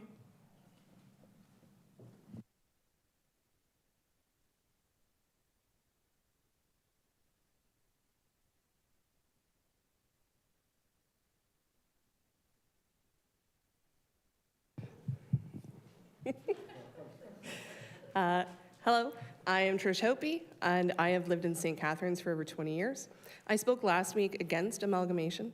This week I'm voicing concern over Councillor Gale's newest statements and direction, specifically the letter which was sent on March 4th with 4 key points being regional council composition, weighted voting based on population, rationalized local council sizes, and mandated exploration of shared services and efficiencies. From the Niagara Region website, it states that as the Chief Executive Officer, the regional chair upholds and promotes the purposes of the region and fosters public interest and involvement in the region and its activities. Knowing this is the mandate, what public members did Mr. Gale consult before taking it upon himself to send the initial letter to the Minister of Municipal Affairs and Housing about amalgamation? Thank you. What data did he have as a newly appointed chair that the citizens and other councillors were unaware of? Show us how you interacted with the public and what proof you have that this would be the best way forward for our region. It's almost whiplash-inducing, the change in gears from talking of amalgamating the region into 1 or 4 areas to the newly proposed 12 mayoral plus chair composition for the regional council. Again, how did you arrive at the destination? Those are vastly different ideas. At the last meeting, I heard councillors repeatedly inform delegates that there are already many ways which the communities within Niagara work together to the benefit of businesses and citizens. If this is already happening, why would we need an entirely new commissioner to be appointed to explore shared services and other efficiency measures? Who would appoint this person? Who is paying this position, and at what rate? In Mr. Gale's newest letter, he states that these recommendations, representing 74% of the population, are also supported by the majority of the region's mayors. I find this an egregious misuse of statistics. Just because you convinced our mayor that this was a good idea does not in fact mean that the citizens also agree with this. I stated before that I am not against change, and I am still not, but I am very against this cloak and dagger style of politics, this icky feeling that things are being pushed through without proper planning or thought. Mr. Gale continues to state that his goal is to save us taxpayers' money and provide a more streamlined and decisive local governance for businesses to work with. How will these new recommendations achieve that goal? Show me how, and if you are unable to do that, I pose the question, what proof do you have that these changes are going to bring about what you are claiming? What recourse is there in the event that these changes do not deliver as promised? I do believe that at the last regional meeting, it was motioned that any further action concerning amalgamation was to stop for now. While this new recommendation is not concerning amalgamation, it is very much in the same stream of thought. Once again, this feels like a rush job to try and meet some unknown deadline for reforming our region. Who is driving this boat, and why does it feel like we are out to sea at night?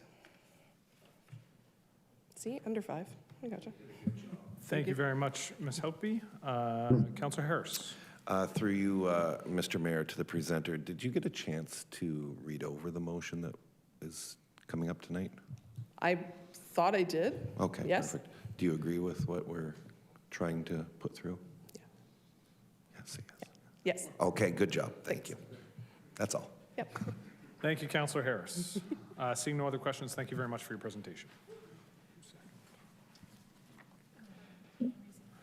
All right, at this time, I'll call Anne-Marie Zamet to the lectern.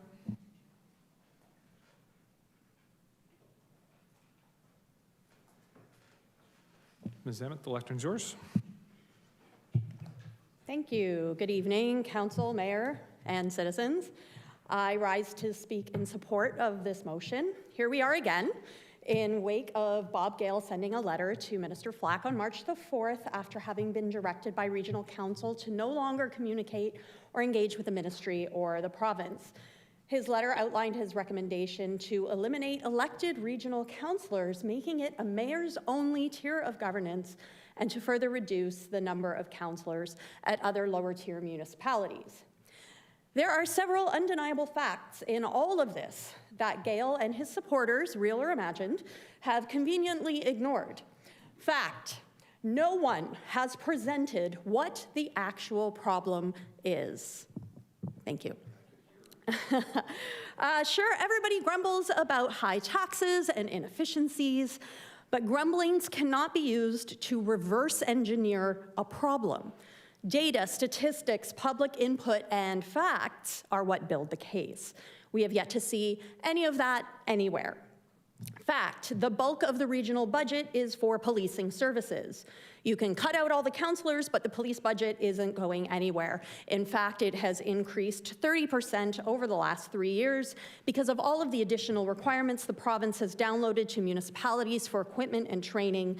Apparently, every uniformed officer needs an AR-15 these days, and boy, that comes with a huge price tag. Fact, regardless of the number of elected councillors, it is staff that delivers services to constituents. You can trim down the size of council, but the staff required stays the same or even increases. Weird, right? It's like whole departments of people within City Hall and the region are doing things, and they get paid for it. So let's do some math, okay? Let's just say this bizarro universe wins and regional council is reduced to solely mayors. The salary for a regional councillor who is not a mayor is roughly $45,000 per year. Multiply that by 19 councillors who would be eliminated, and you get a total of roughly $861,000 per year of savings. That sounds like a lot, right?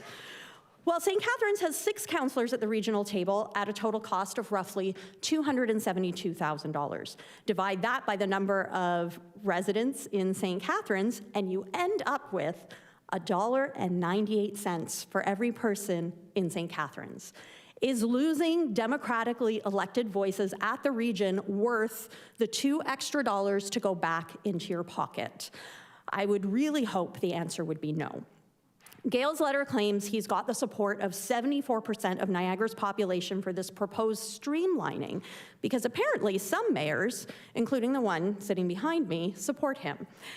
Since Gail is throwing around made-up statistics, then I too shall go on record with my own statistics, which should not be questioned because I am using the same methodology that Chair Gail used. I posted my delegation in opposition of amalgamation across all of my social channels, and it has been viewed 66,703 times. All the comments that I received directly through the post, through DMs, through people stopping me in the grocery store to talk about it, have been overwhelmingly in total agreement of my delegation, except for one comment from Chair Gail's son, Rob III. So by this measure, I've got 66,703 people who do not want amalgamation. That is greater than the population of Welland. I'd say that cannot be ignored, and my findings are as solid as Gail's. In my delegation last week, I said that mayors cannot operate in a vacuum. I have several questions for our mayor that deserve clear and direct answers. Did the mayor sign on to Gail's March 4th letter in spite of the motion at Regional Council passed on February 26th directing Gail to cease and desist? If yes, why would the mayor participate in contravening a motion that was democratically passed and legally binding? If no, why has the mayor not come out and publicly denounced Gail, signing him on to the letter without his consent? And finally, does the mayor believe that he and he alone should be able to speak for the 137,000 residents of St. Catharines? My fellow citizens, most of these plans hinge on the majority of voters staying home and not casting their vote this fall. We must rise to oust those who are determined to reduce access to elected leadership and who are making a play for an amalgamation of power. I will ask you again, is your democratic voice worth being sacrificed for $1.98? Thank you. Thank you, Ms. Zammit. Are there any questions for the presenter? Councillor Williamson. Thank you, Ms. Zammit.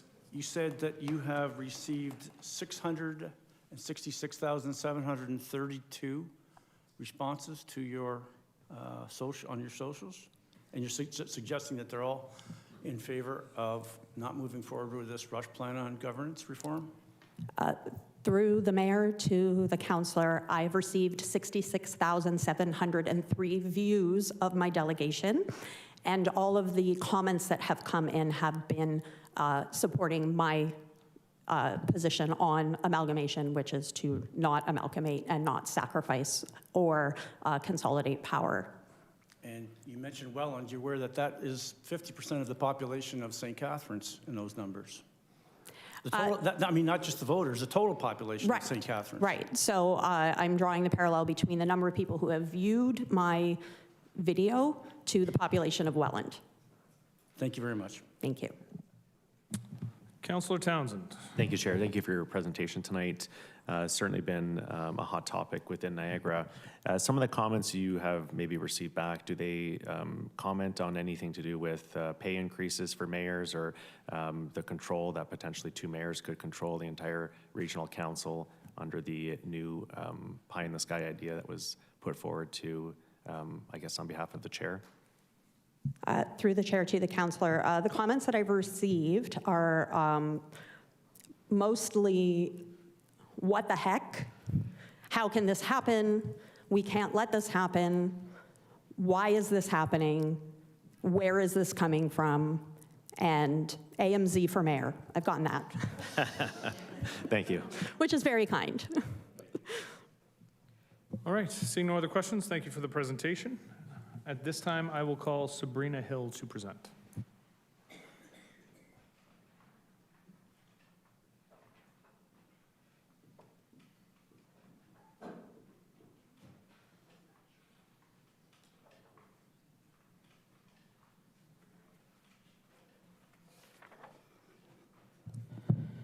You expect me to follow that? I'm following an actress. You're setting me up for failure. Especially when you look, sound, and feel like I feel right now. But this is round two. It's my redemption. And I'll keep this to a short 15 minutes, I promise.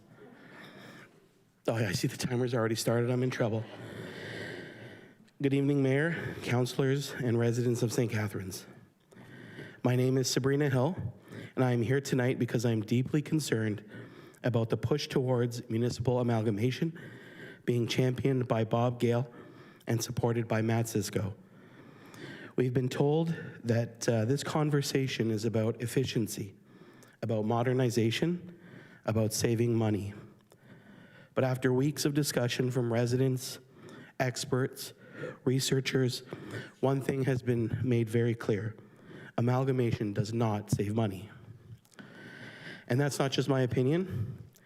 I'm a political scientist by training.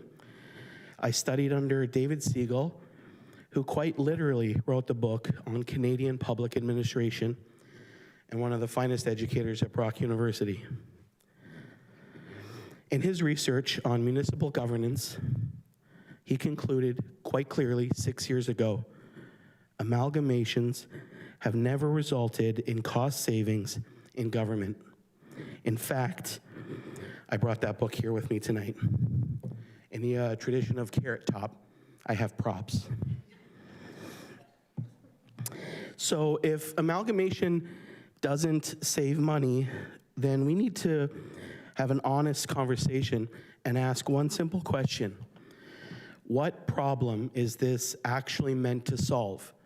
Because from where many residents are standing and viewing online, it doesn't look like it's about efficiency. It looks like it's a consolidation of power.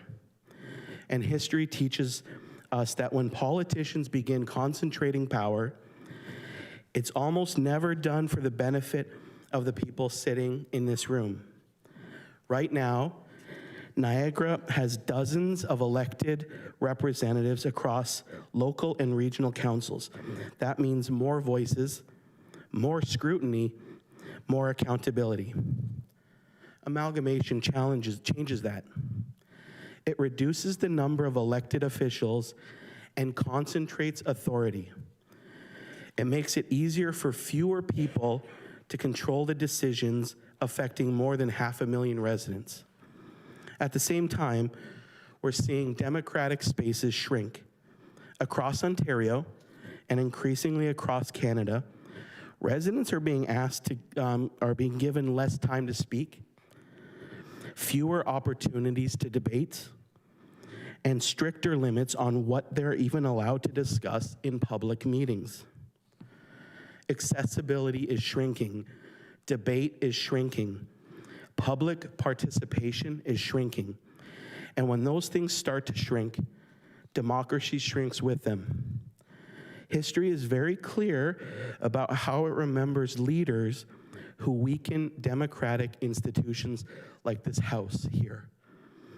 So tonight, I will ask directly to Mayor Cisco and Chair Gale, what problem is electoral consolidation meant to solve? Because democracy is not inefficiency. Representation is not waste. And reducing the number of voices at the table should concern every single person who believes local government is supposed to represent the people. So I'll end with this. How much does my voice cost? Don't judge me right now. And perhaps more importantly, who decides that democracy is too expensive? Thank you. You did a good job. Councillor Harris. Through you, Mr. Mayor, to the presenter, did you get a chance to read that motion? I did, yes. What do you think? I'm in support of Councillor Townsend's motion. To refer, no, it's my, Sorry? her Oh, it's motion. yours? Come on. I apologize. Come on. I read it, didn't know where it came from. I apologize. Perfect. Okay, thank you. Thank you. Seeing no others, thank you so much for your presentation. Under 5. And can I get a motion to receive the presentations? Councillor Lindell, Councillor Harris, all those in favor? Opposed? And that's carried. Before we get into the motion, I was asked some pretty pointed questions. Can I beg forgiveness of council to answer the questions? Wonderful. I had prepared a statement I was going to originally read at the beginning of the night, and then I realized it was going to be a long meeting, but I was asked the questions directly, so I might as well read the statement.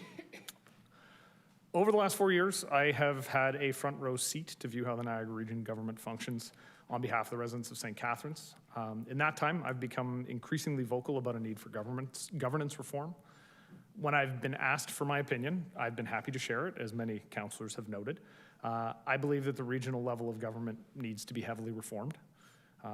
I've stated in the past that I think a four-city model would serve residents better than what currently exists and is the best available option. But I've also stated very clearly that I'm open to any other options that address the key problems I've identified in my time representing and working on behalf of the residents of St. Catharines. I've shared this point of view and this opinion in many conversations. I did so publicly, the Provincial Standing Committee reviewing municipal governments in 2024. I've spoken about it with the Premier, with ministers, with regional colleagues, both chairs from this term, both our friend Jim Bradley, who's sadly passed, as well as Chair Gale. I've also discussed it with regional staff. I've discussed it with city councilors, many of you at this table, city staff, and I've discussed it with residents. I have been very willing to share my opinion with anybody who's ever asked. The recent letters from the group of 8 mayors in the smaller municipalities, as well as Chair Gale, to my reading and to the reading of many I've discussed this with, stake out very similar paths.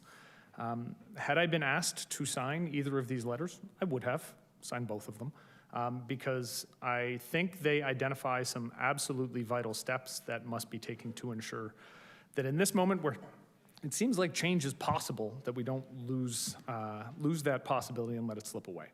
I think they offer opportunities for further reform along with appropriate public consultation that we all agree has to be a part of the process. The very small amount of public consultation we've done so far, I think, has yielded some pretty consistent insight. So the question's been asked, what problem are we trying to solve? Well, the problem is that the region is disconnected from residents in our community, and it doesn't mirror the priorities of residents and local area municipalities. And I will say, I've heard many councillors around this table echo those comments multiple times over the 3.5 years that we've sat here in a variety of different situations with different people presenting in front of us. But to give a couple of examples, there is now an infrastructure deficit at the region that numbers in the billions. That disadvantages everybody in Niagara, residents and businesses alike, and the region has not presented a plan that respects taxpayers' ability to actually pay to address that funding gap. The only plan that's been presented, I should note, would see a rise in taxes over the next decade of about 35% just for the infrastructure deficit. That's not including any other needs for taxation. That's not including policing. That's not including inflation. That's what the regional bill would be to address the infrastructure deficit, a 35% increase over the next 10 years. That doesn't respect taxpayers' ability to pay. It's been unable to appropriately address the need for highly supportive housing in this community. This is something that I've heard many of my council echo concerns about. And it's also been slow to address the need for appropriate shelter space, something we have also had frustrations about. That's led to increasing numbers of encampments in our city's parks that we've been left to deal with the financial burden of, which has been said by many of you, is a transfer and a downloading of costs to the local area municipality. It's also fought the city in our efforts to get brownfields redeveloped, cleaned up, using incentives, putting needed housing developments at risk, jeopardizing our best hopes to see some of these sites cleaned up and redeveloped. So, when the question is asked, why do you think regional reform is necessary? Because I've sat at the region for 4 years and I have seen how local priorities are not dealt with. I have seen the disconnect between a level of government that sits up on the hill and does not answer questions. I have listened to regional staffers get quoted in the paper when asked, why can't you handle resident complaints? State that they're not set up to handle resident complaints. There are very valid reasons. I can't speak for anybody else, and I never attempt to. I had this conversation with my deputy mayor today. I'm always very clear. I'm providing my opinion on this issue. I will continue to provide my opinion on this issue because I think I come from a position of having seen a lot of things, but I also respect every member of my council, and I respect that they may have different opinions, and I am willing to listen to all of those, in addition to the public consultation that we have to continue to do, Because at the end of the day, public consultation has to be a part of it, does. And I know some folks are shaking their heads no, but public consultation is important. With all of that said, I do appreciate Councillor Lindell having the conversation with me last week and bringing forward this motion. I think this motion attempts to accomplish a number of things that are important. I've spent a lot of time looking over it, and again, I appreciate the conversation, Councillor, that you and I had. You pulled me out of a meeting I did not really want to be in, so I appreciate that. While there are elements of it that I may not agree 100% with, I will be voting in favor of the motion this evening because I think Councillor Lindell has put a lot of thought behind this, and she's spoken to a number of her colleagues as well as a number of residents. She's listened to a lot of the residents in the community, and I appreciate that.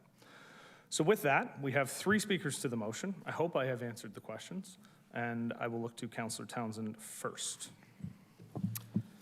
Thank you, Mr. Mayor, and I thank you for that statement. It's certainly been a week of, it's been a hot discussion. I'll be honest, I went out for dinner on Friday night, and when the public are coming up and making comments, asking me questions that I don't necessarily have answers to, it is very concerning. But here's the problem. This is the problem.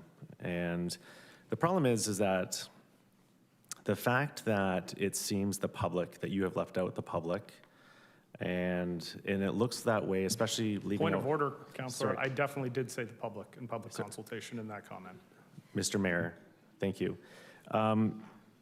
This is the challenge. Last week, council directed the mayor to not sign on to correspondence. And then Thursday, we see a letter of correspondence on a plan that was not discussed, where mayors, essentially 2 mayors would control region. And the reality is, would also receive a pay increase to sit up at region. And we've asked to have more public consultation. And it's very concerning that it's actually a complete disrespect to this council, who is asked to not sign on to anything until public consultation is completed. And your name was on that motion, your name was on that letter addressed to Minister Flack. And when I'm out on the weekends and people are coming up to me and making comments that, wow, your mayor really disrespected you. Wow, your mayor is really looking for a pay increase. Wow, your mayor really wants to control that region. I don't really have answers for them because it puts everyone in an awkward position, especially when I'm around people that aren't necessarily in politics. And I know it's just been really uncomfortable for people around, I don't want to speak for everyone, but it's certainly been really uncomfortable for people to insinuate that that letter came on behalf of council when it certainly did not. The letter does not certainly reflect my opinions, where I have been very vocal in saying that we need more public consultation. And it wasn't done. Instead, we've signed on to a letter that I believe is reckless and irresponsible without having those public consultations. We have had multiple opportunities to have these consultations. We have had the mayor's town halls. The question was never put on the agendas for those town halls. And I'm looking forward to the April 15th one. I'm actually really excited for this one now, to have this on the agenda. And I hope people come out and, you know, we can listen to people in St. George's Ward and St. Patrick's Ward to talk about the governance piece. It'll be an exciting town hall, I'm sure. But there's also been the number of telephone town halls that we do every year. It was never even a question on the survey about governance. Instead, we've sat here and watched with respect, Mr. Mayor, you sign on to a plan without any real plan ideas that gives you full power and control if you partner with the mayor and a significant pay increase. It doesn't look good, and I mean that respectfully. For me as a counselor, I feel disrespected the way it's been handled. I think it could have been handled a lot better with more public consultation and with time. It's hard to not look at this in signing on to these letters, and you know, it just doesn't look like you've really taken the time to address the motion that was put forward last week. It's been rushed through, and I really expect more from you. Thank you. Thank you, Councillor. I'll address a couple of the things you said there. I didn't sign the letter, and that's pretty clear based on the lack of a signature. I wasn't asked to sign the letter. I was asked if I was supportive of the recommendations, and broadly I am. You made insinuations about a pay increase, and that's unfortunate because going through it, I'm looking at it right now, I don't see anything about a pay increase. And I'll remind council that when the vote was taken earlier this term for council to increase its pay, I was very adamant that my pay shouldn't go up, that I recognize that I ran with the salary level that actually exists, and I will continue to move forward with that. I wouldn't advocate for a pay increase for myself, and I wouldn't take one if I was offered one in terms of changing the structure of how we're paid. I don't agree that that's appropriate, and I wouldn't take it. You made some broad insinuations in there, and that's unfortunate. I probably am not going to try and address all of them. I'm going to ignore the ones that I think were meant to offend. Councillor Harris. It's me. Through you, Mr. Mayor. Obviously, I'm supporting this because I'm seconding it. I think the whole process has been grossly distorted. I'm not sure what exactly Chair Gill's trying to achieve, because typically when you have a problem, you figure out what the problem is first, and then you figure out how to solve that problem. So moving forward, I'm just wondering if the CAO can answer this question. There was a report in 2019 that the taxpayers paid for. Has anybody ever seen that report? Has any staff seen the report? Have any mayors ever seen that report? Through you, Mr. Mayor, if you're referring to the 2019 governance review that was initiated by the province on regional, there was a analysis done by two individuals called the Fenn Sealing report. I'm not aware that the report had ever been made public. The previous council had a governance task force that was engaged back in 2019. We did some engagement and we submitted to that process. Council submitted to that process along with our senior leadership team, which put in some commentary in terms of what to look for if they do a review. We had not received any response and we hadn't seen any report. Okay, I guess then, could I ask for, I'll ask Councillor Lindell if I could have an amendment that we could direct perhaps, I guess, the head of council, the mayor, to ask for that report to be released to the public or released to council, that report. So the amendment would be to ask for that report from 2019 to direct the mayor to ask for that report to be released. Because I think it's very hard to make a decision when there's already been an analysis done and we have no idea what it actually says. So, Councillor, you can add an amendment that a letter be sent requesting that the report be released. That's appropriate. Pardon me, I couldn't hear. You can make an amendment asking that correspondence be sent to the minister requesting that the report be released. Okay. Okay. And is there any reason, maybe I'll direct this question to you or the CAO, would there be any reason why they have never released it? You're asking one of us to answer for the provincial government, and I don't think either of us can do that. Okay. So moving forward, I'd like to hope that if any decisions are made, we're kept abreast of every single report that's ever been done so we can make an educated decision. That's pretty well it. So I'm not sure what's actually going on up at the region, but hopefully we can figure it out one day. Thank you, Councillor. Councillor Miller. Yeah, thank you. I just wanted to talk about Chair Gale's letter, the idea of weighted voting and what that would look like. Right now, we get a lot of different perspectives at the region, including that of two women, one of whom is openly identifies as queer. In the new system, we would have one person representing 6 different perspectives and trying to represent 150,000 people. I don't think that's realistic. And again, I'll bring it up again. This isn't about Mayor Cisco. It's not really related to him at all. But our mayor in the last election got about 12 or 11% of the vote of the total population of the city. It's incredibly undemocratic to have that represent all of us at a level of government with a annual budget close to $500 million a year. If you compare it to something like MPPs represent less people. They don't have any conflict in terms of their position. They're not trying to be both the mayor of a city and a regional councillor. They have dedicated staff. I just think it's absurd and frankly outrageous to suggest that one person could represent 153,000 people. I think it's hard to. I think when Chair Gale was appointed, there was a lot of concern that we were going back to a very dark period of the region's history.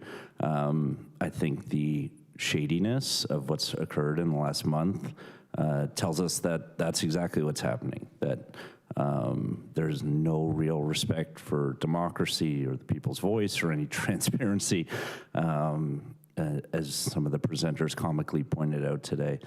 And that's scary. I think that's really concerning. I think we should be putting direct election of the chair back on the table, so we don't end up being dragged back to that period that we're still paying the price for, literally, at the region, with the absurd adherence to 0% budget increases that we're now paying for with all the assets that have degraded in that time. I think if mayors, so-called big city mayors, and the regional chair want to propose changes and we're serious about it, I think they'd at least bring up the idea of getting rid of the regional government. That hasn't come up yet. Those are, of course, their jobs. I'm not saying they're doing it to protect their jobs, but I think all options should be on the table. I think getting rid of the mayors at regional council would be an interesting idea. I know one of the regional councilors has been very vocal about that idea. And again, it goes to that conflict of interest.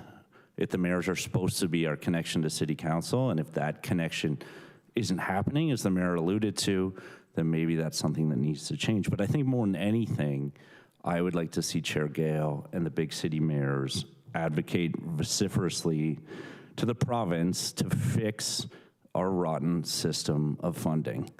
Municipalities cannot continue to bear the weight of downloading and the removal of tools for funding that we have seen since the Mike Harris days. That's the sort of advocacy that FCM wants us to do, is the sort of advocacy that AMO wants us to do. We are grossly underfunded, we're constantly being downloaded services, and not only are we not getting new revenue tools, we're getting revenue tools taken away often. So we're forced to rely on the most regressive form of taxes I can think of, which are property taxes that don't account for anyone's ability to pay, as the mayor again has alluded to. And I just think it's comical, but only in those it's so sad you have to laugh, for Premier Ford to say if he ran a municipality, he would run it on a balanced budget when he continues to plunge this province further and further into debt every year, running some of the highest deficits we have ever seen, despite cutting budgets, despite cutting protections for green belts and natural areas, and all sorts of nasty things that the province has been up to in the last 8 years. So I think until we fix the problem of how this municipalities are funded in this province, and this is all just smoke and mirrors, and what they're trying to cover up, I think it's going to be open for residents to question. I think that's why no one understands this process. I think that's why everyone has been confused about what it's trying to achieve. And again, we're going from a sudden and certainly bad proposal to amalgamate randomly to an underthought and undemocratic idea that I don't think anyone who believes in democracy should ever support in this weighted voting and this degradation of people's voices. So I am fully supportive of this motion. Thank you. Thank you, Councillor. Councillor Williamson. Am I on?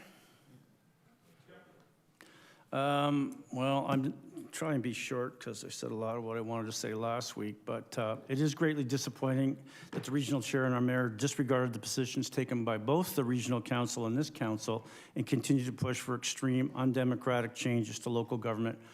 Before listening to the people or the vast majority of locally elected representatives who have spoken out in pretty much in unison against rushing through with this shotgun approach. I will say also that it's kind of a dangerous game to get into debating the various models without any supporting evidence. And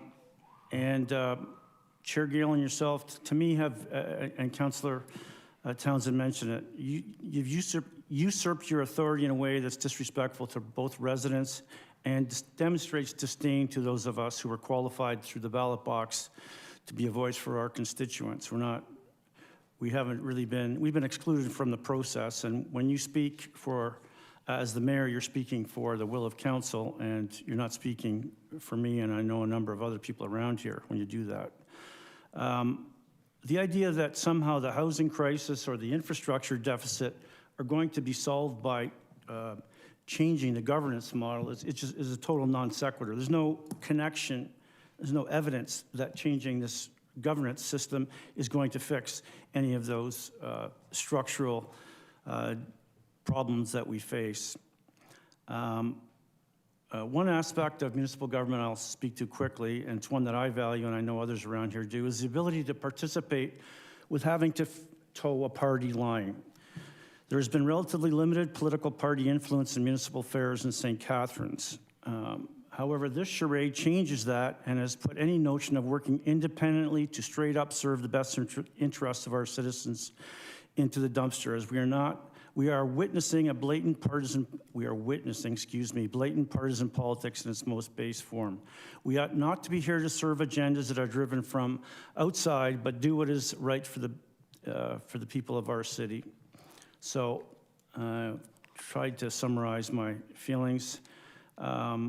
I got to say, and it was witnessed when Ms. Zammit was up here, one of the positive consequences of this attempt at ramming through change has galvanized a lot of interest in municipal affairs. I have never seen in, I don't know, a couple decades, this many people, and particularly some young people, that are actually taking an interest in local politics, which is a good thing. And a large number of them, as we have heard, are alarmed by what is being proposed.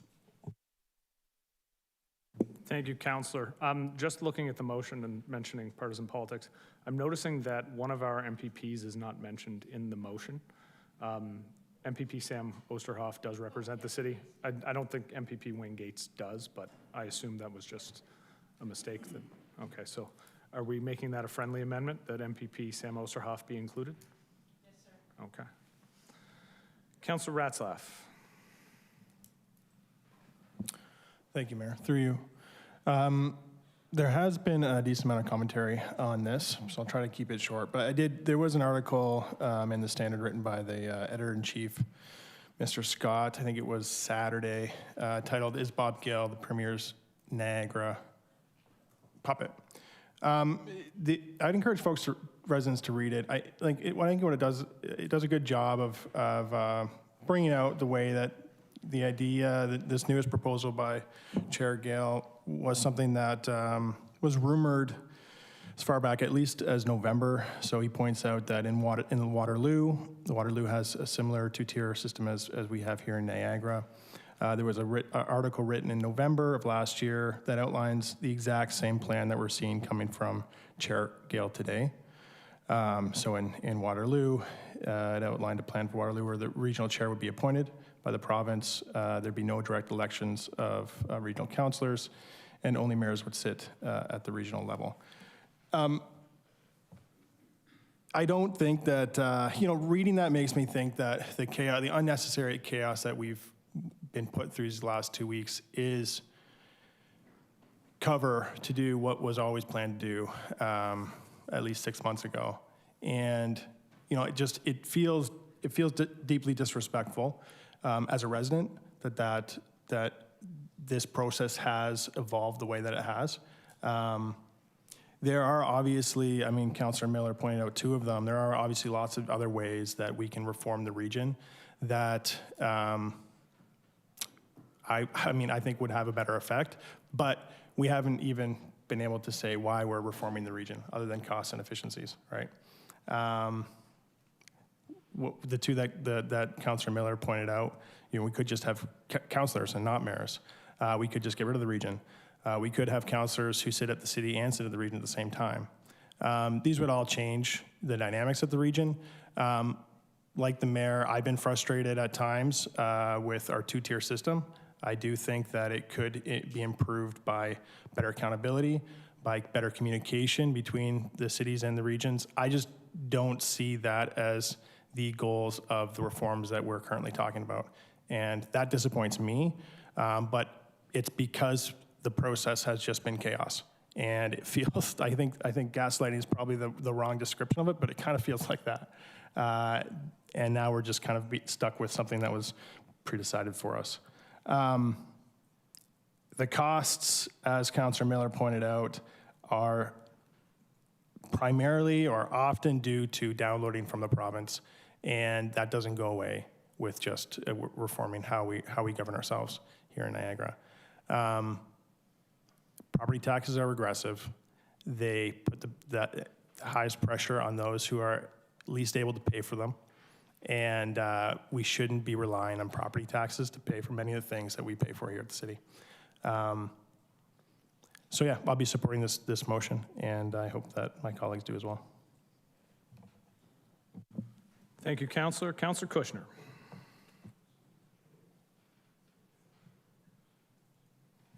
Thank you, Mr. Mayor.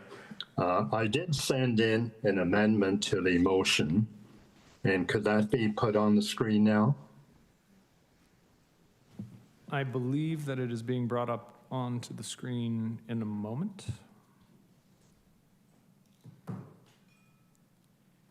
So it is the second red clause for council, because it changed very quickly there. The second red clause, 2/3 of the way down the page. Yeah, thank you, Mr. Mayor. And the reason I did this is to make the motion stronger.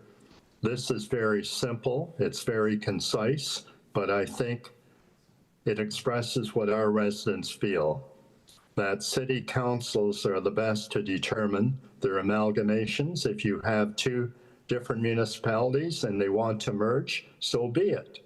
And if you want them to have 6 councillors as opposed to 12, so be it. Because I think councils are the best to represent the local residents, council collectively. And when I see what Mr. Gale says, I can't understand it.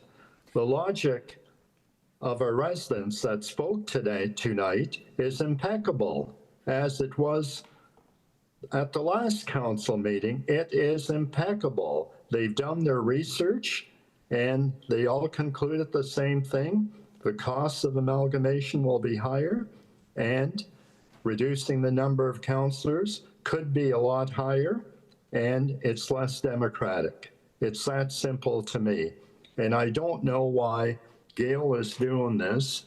And last week I talked about his method of doing this is very Trumpian. I don't know if somebody wakes up in the middle of the night and they can't sleep and they think of these ideas to repair a problem which we haven't defined. So I'm surprised that Regional Council has not voted non-confidence in the chair. And it would be symbolic, it wouldn't be a requirement, because we are a creature of the province, but that doesn't mean that the province should not listen to us. And so the motion I make, I think, is very clear, and I think it might be applicable to the region too, that the region is the best to determine their policies in terms of regional governance, not the province, not Mr. Gale, not anybody else. So that's the amendment I make to the motion. All right, thank you, Councillor Kushner. Councillor McPherson. Oh, it's been read for a while. I was confused. Thank you, Mr. Mayor. Last week I was in St. John's with our FCM at the FCM board meeting, and I was not surprised that the Ontario folks were asking me what was going on in Niagara, but it was when the mayor of Fredericton, I sat down beside her and she's like, "What are you doing in Niagara?" And then I heard it literally from coast to coast. Not the top coast, but the 2 coasts. And the overwhelming comment that I got was, when it comes to amalgamation, don't do it. When it comes to de-amalgamation, don't do it. But if you are going to even consider it, really work on process and figure out ahead of time what specifically and being really specific about what kind of problems we're solving. I am one of the councilors that is regularly frustrated by the region and how the region functions, and I've said it here. And I do believe that something needs to change certainly with how the region functions. But I did think it was interesting that no matter who I talked to, aside from them being against amalgamation or against de-amalgamation, it really was focused on if you are even considering moving forward with it, about the process. And I think the residents that have spoken tonight and have spoken over the past 2 weeks? Only 2 weeks? 2 weeks, only 2 weeks. That they want to know what problem are we solving and how are we going to solve it, and are there benchmarks, are there goals for it, and is that, are we going to see that before there are actual changes? So I thank Councillor Lindell and Councillor Harris for bringing the motion forward, and I appreciate the amendments, and I will be supporting it. Thank you. Thank you, Councillor. Councillor Mako. Thank you, Mr. Mayor. Just one question about the first, there be it further resolved that staff investigate having a referendum on the ballot for the 2030 election. This might be a question for the mover, the fine councillor from Meriton. Do you want to just speak a bit about the referendum question? What were you thinking would be the ballot question? Is it, should we amalgamate, should we not, or is there a different aspect? Can we open Councillor Lindell's mic? My thought in having the referendum question in there was that staff would work with all of the information that we get from now until then, and it would be, do we do amalgamation or do we get rid of the region? That would be what I would ask for. Question is, do we have to wait until 2030? Is there a reason for that barrier? Maybe that's a question to staff. How long does it take for a referendum question to become a ballot question? The deadline's already passed for the 2026 election. Okay, thank you. That's the information. Right. Councillor Lindell. Oh. I was going to speak last, but that's okay. I can speak now. You were next on my list. I apologize. That's okay. Okay. I can speak now. It's fine. Councillor Phillips is the only other name on the list. So. Councillor Phillips is always a good way to end anyway, so. He's what we call the finisher. I want to thank you for your words this evening about the amendment and our conversation, and I just want to say that you were supportive of doing this motion from the very beginning. You may not be supportive of some of the parts of it, but you were supportive of the motion because sending a clear message to our citizens and the region is important. Because after hearing from our residents last week, 82% of them, according to Councillor Harris's fine poll, said that they were not in favor of anything that was in Chair Bob Gale's letter. 82% of the respondents to MPP Stevens' survey and published on her Facebook page also were not in favor of anything in Chair Gale's letter. The regional chair then sent out a letter on March the 4th, 2026, and in it he said, "You will find that this recommendation represents 74% of the population and is also supported by the majority of region's mayors." That's just the population of the mayors who are on the letter.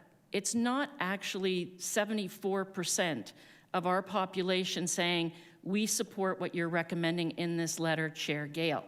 I'm sorry, it was Regional Councillor Gale, which he can't separate himself as being the chair and a regional councillor. And I think that was his way of addressing Premier Ford's comment that it had to be of approval rate of 70 to 80% of the population. There's no cost savings in either of these proposals. When the region had a chance to cut costs, and we've had people discussing this tonight, that there are no costs that are part of amalgamation, they closed a department and kept all the staff. There was no savings there. The mayors mentioned tonight the huge amount of future debt from the region. There's no data or concrete proof that anything is being suggested that's effective or saves costs. No concrete data, no proof. is reference to the 126 municipal councillors all working part-time versus the MPPs. It's a red herring.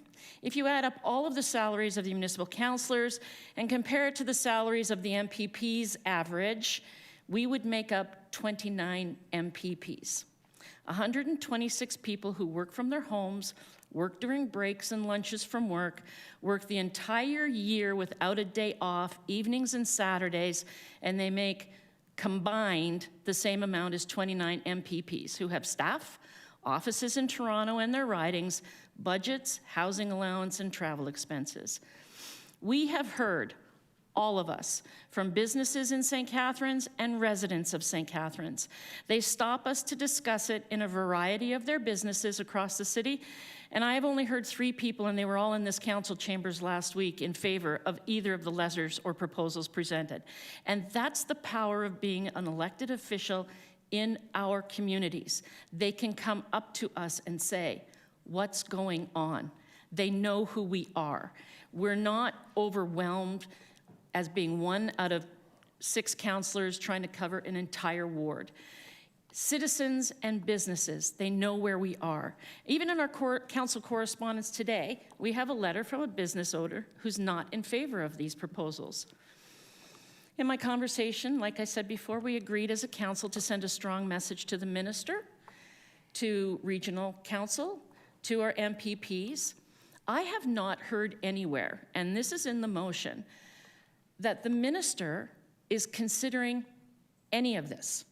There's been no correspondence, no evidence of meetings, no evidence of a ministerial direction presented by the regional chair that this type of generational change can't happen or can happen. And it can't happen. It can't happen overnight on a whim. It can't happen because I felt like I needed to do something. There needs to be thoughtful consideration and research. We were elected by the people of St. Catharines. Whatever we personally feel about an issue, it's our job to listen to the people who sent us here and advocate for the majority. If we don't do that, why are we here? And that's why I've presented this motion, and that's why I hope we'll all support it. Thank you, Councillor Lindell. Councillor Phelps. You should have gone last. That was very good. Just quickly, Mr. Mayor, and I really regretted not being here on Monday night. Our vacation was scheduled long before that meeting was, and I couldn't get out of it. This whole thing that has erupted by the regional chair, it reminds me of 3 simple words: ready, fire, aim. There isn't any plan as to what is going to be happening.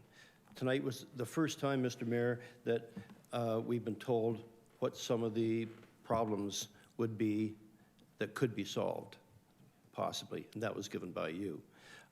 I'm very proud of this council. This council is as good a council as I've sat on. I certainly don't want it to change. I don't want our way of governing to change. The big thing to me is dealing with our residents and helping them out through their day when they have a problem.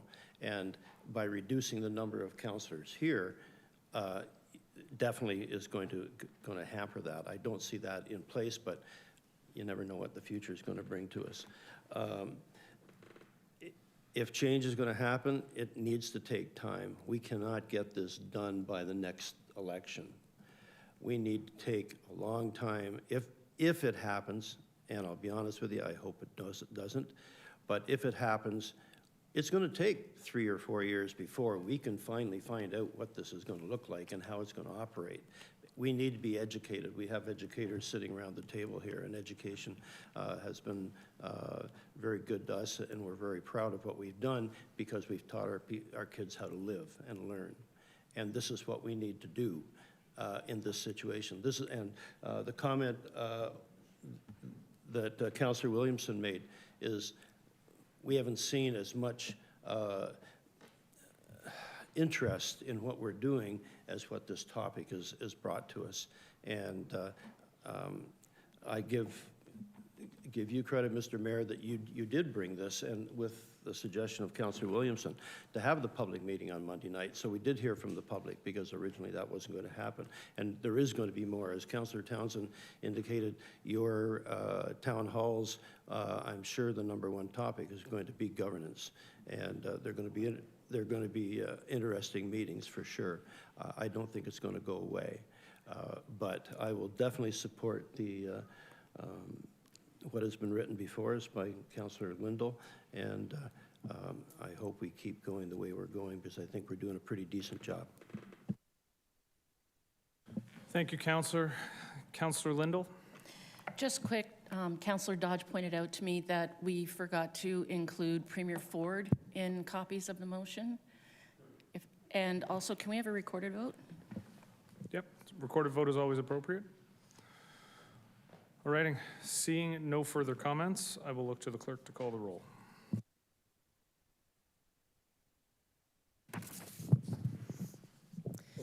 Councillor Lindell. Yes. Councillor Harris. Yes. Councillor Dodge. Yes. Councillor Mako. Yes. Councillor Kushner. Yes. Councillor McPherson. Yes. Councillor Phillips. Yes. Councillor Townsend. Yes. Councillor Williamson. Yes. Councillor Ratzlaff. Yes. Councillor Miller. A hearty yes. And Mayor Cisco. Yes. That's carried. All right, motion to go in camera. I'll look to the clerk to provide the reasons for going in camera. Before we do that, though, can I get a motion to extend? Because we're going to need at least 30 minutes, if not an hour. I've got Councillor Lindell, Councillor Phillips. All those in favor of extending the meeting?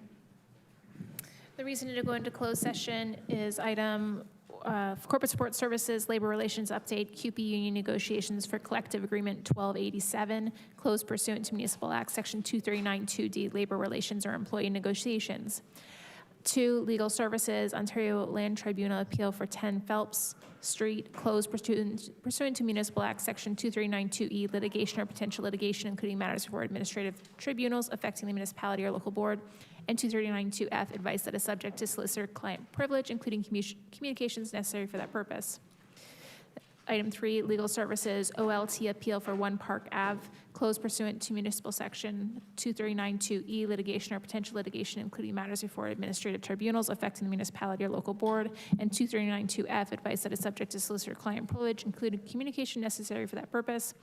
Item 4, from Legal and Clerk Services, the Director, Annual Litigation Report for 2025, closed pursuant to Municipal Act Section 2392E, litigation or potential litigation, including matters before administrative tribunals affecting the municipality or local board, and 2392F, advice that is subject to solicitor-client privilege, including communications necessary for that purpose. Motion to go in camera. Councillor Miller, Councillor Townsend, all those in favor? Opposed? Aye. That's carried.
Closed session, 15.1, corporate support services, labor relations update, CUPE union negotiations, collective agreement, CUPE local 1287. The recommendation is that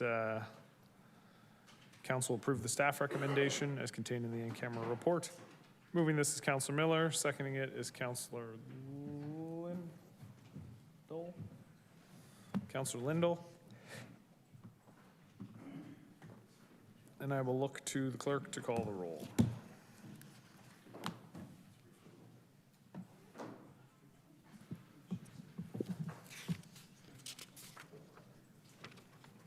Councilor Miller. Yes. Councilor McPherson. Yes. Councilor Mako. Yes. Councilor Lindell.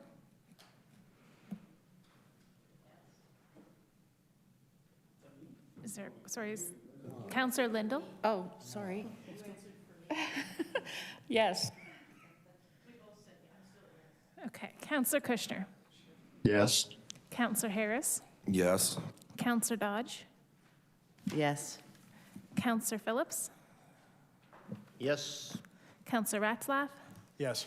Councilor Townsend. Yes. Councilor Williamson. And Mayor Cisco. Yes. That's carried. 15.2, legal and clerk services, Ontario Land Tribunal Appeal, 10 Phelps Street. Moving this, I have Councilor Lindell. Seconding it, I have Councilor Miller.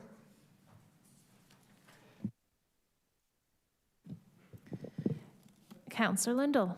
Yes. Councilor Miller. Yes.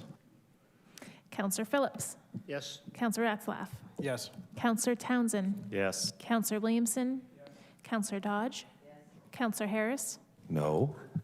Councilor Kushner. Yes. Councilor Mako. Yes. Councilor McPherson. Yes. And Mayor Cisco. No. And that's carried. 15.3, legal and clerk services, legal services, Ontario Land Tribunal Appeal, 1 Park Avenue. Moving this is Councilor Miller. Seconding is Councilor Lindell. Councilor Miller. Support. Councilor Lindell. Support. Councilor Mako. Yes.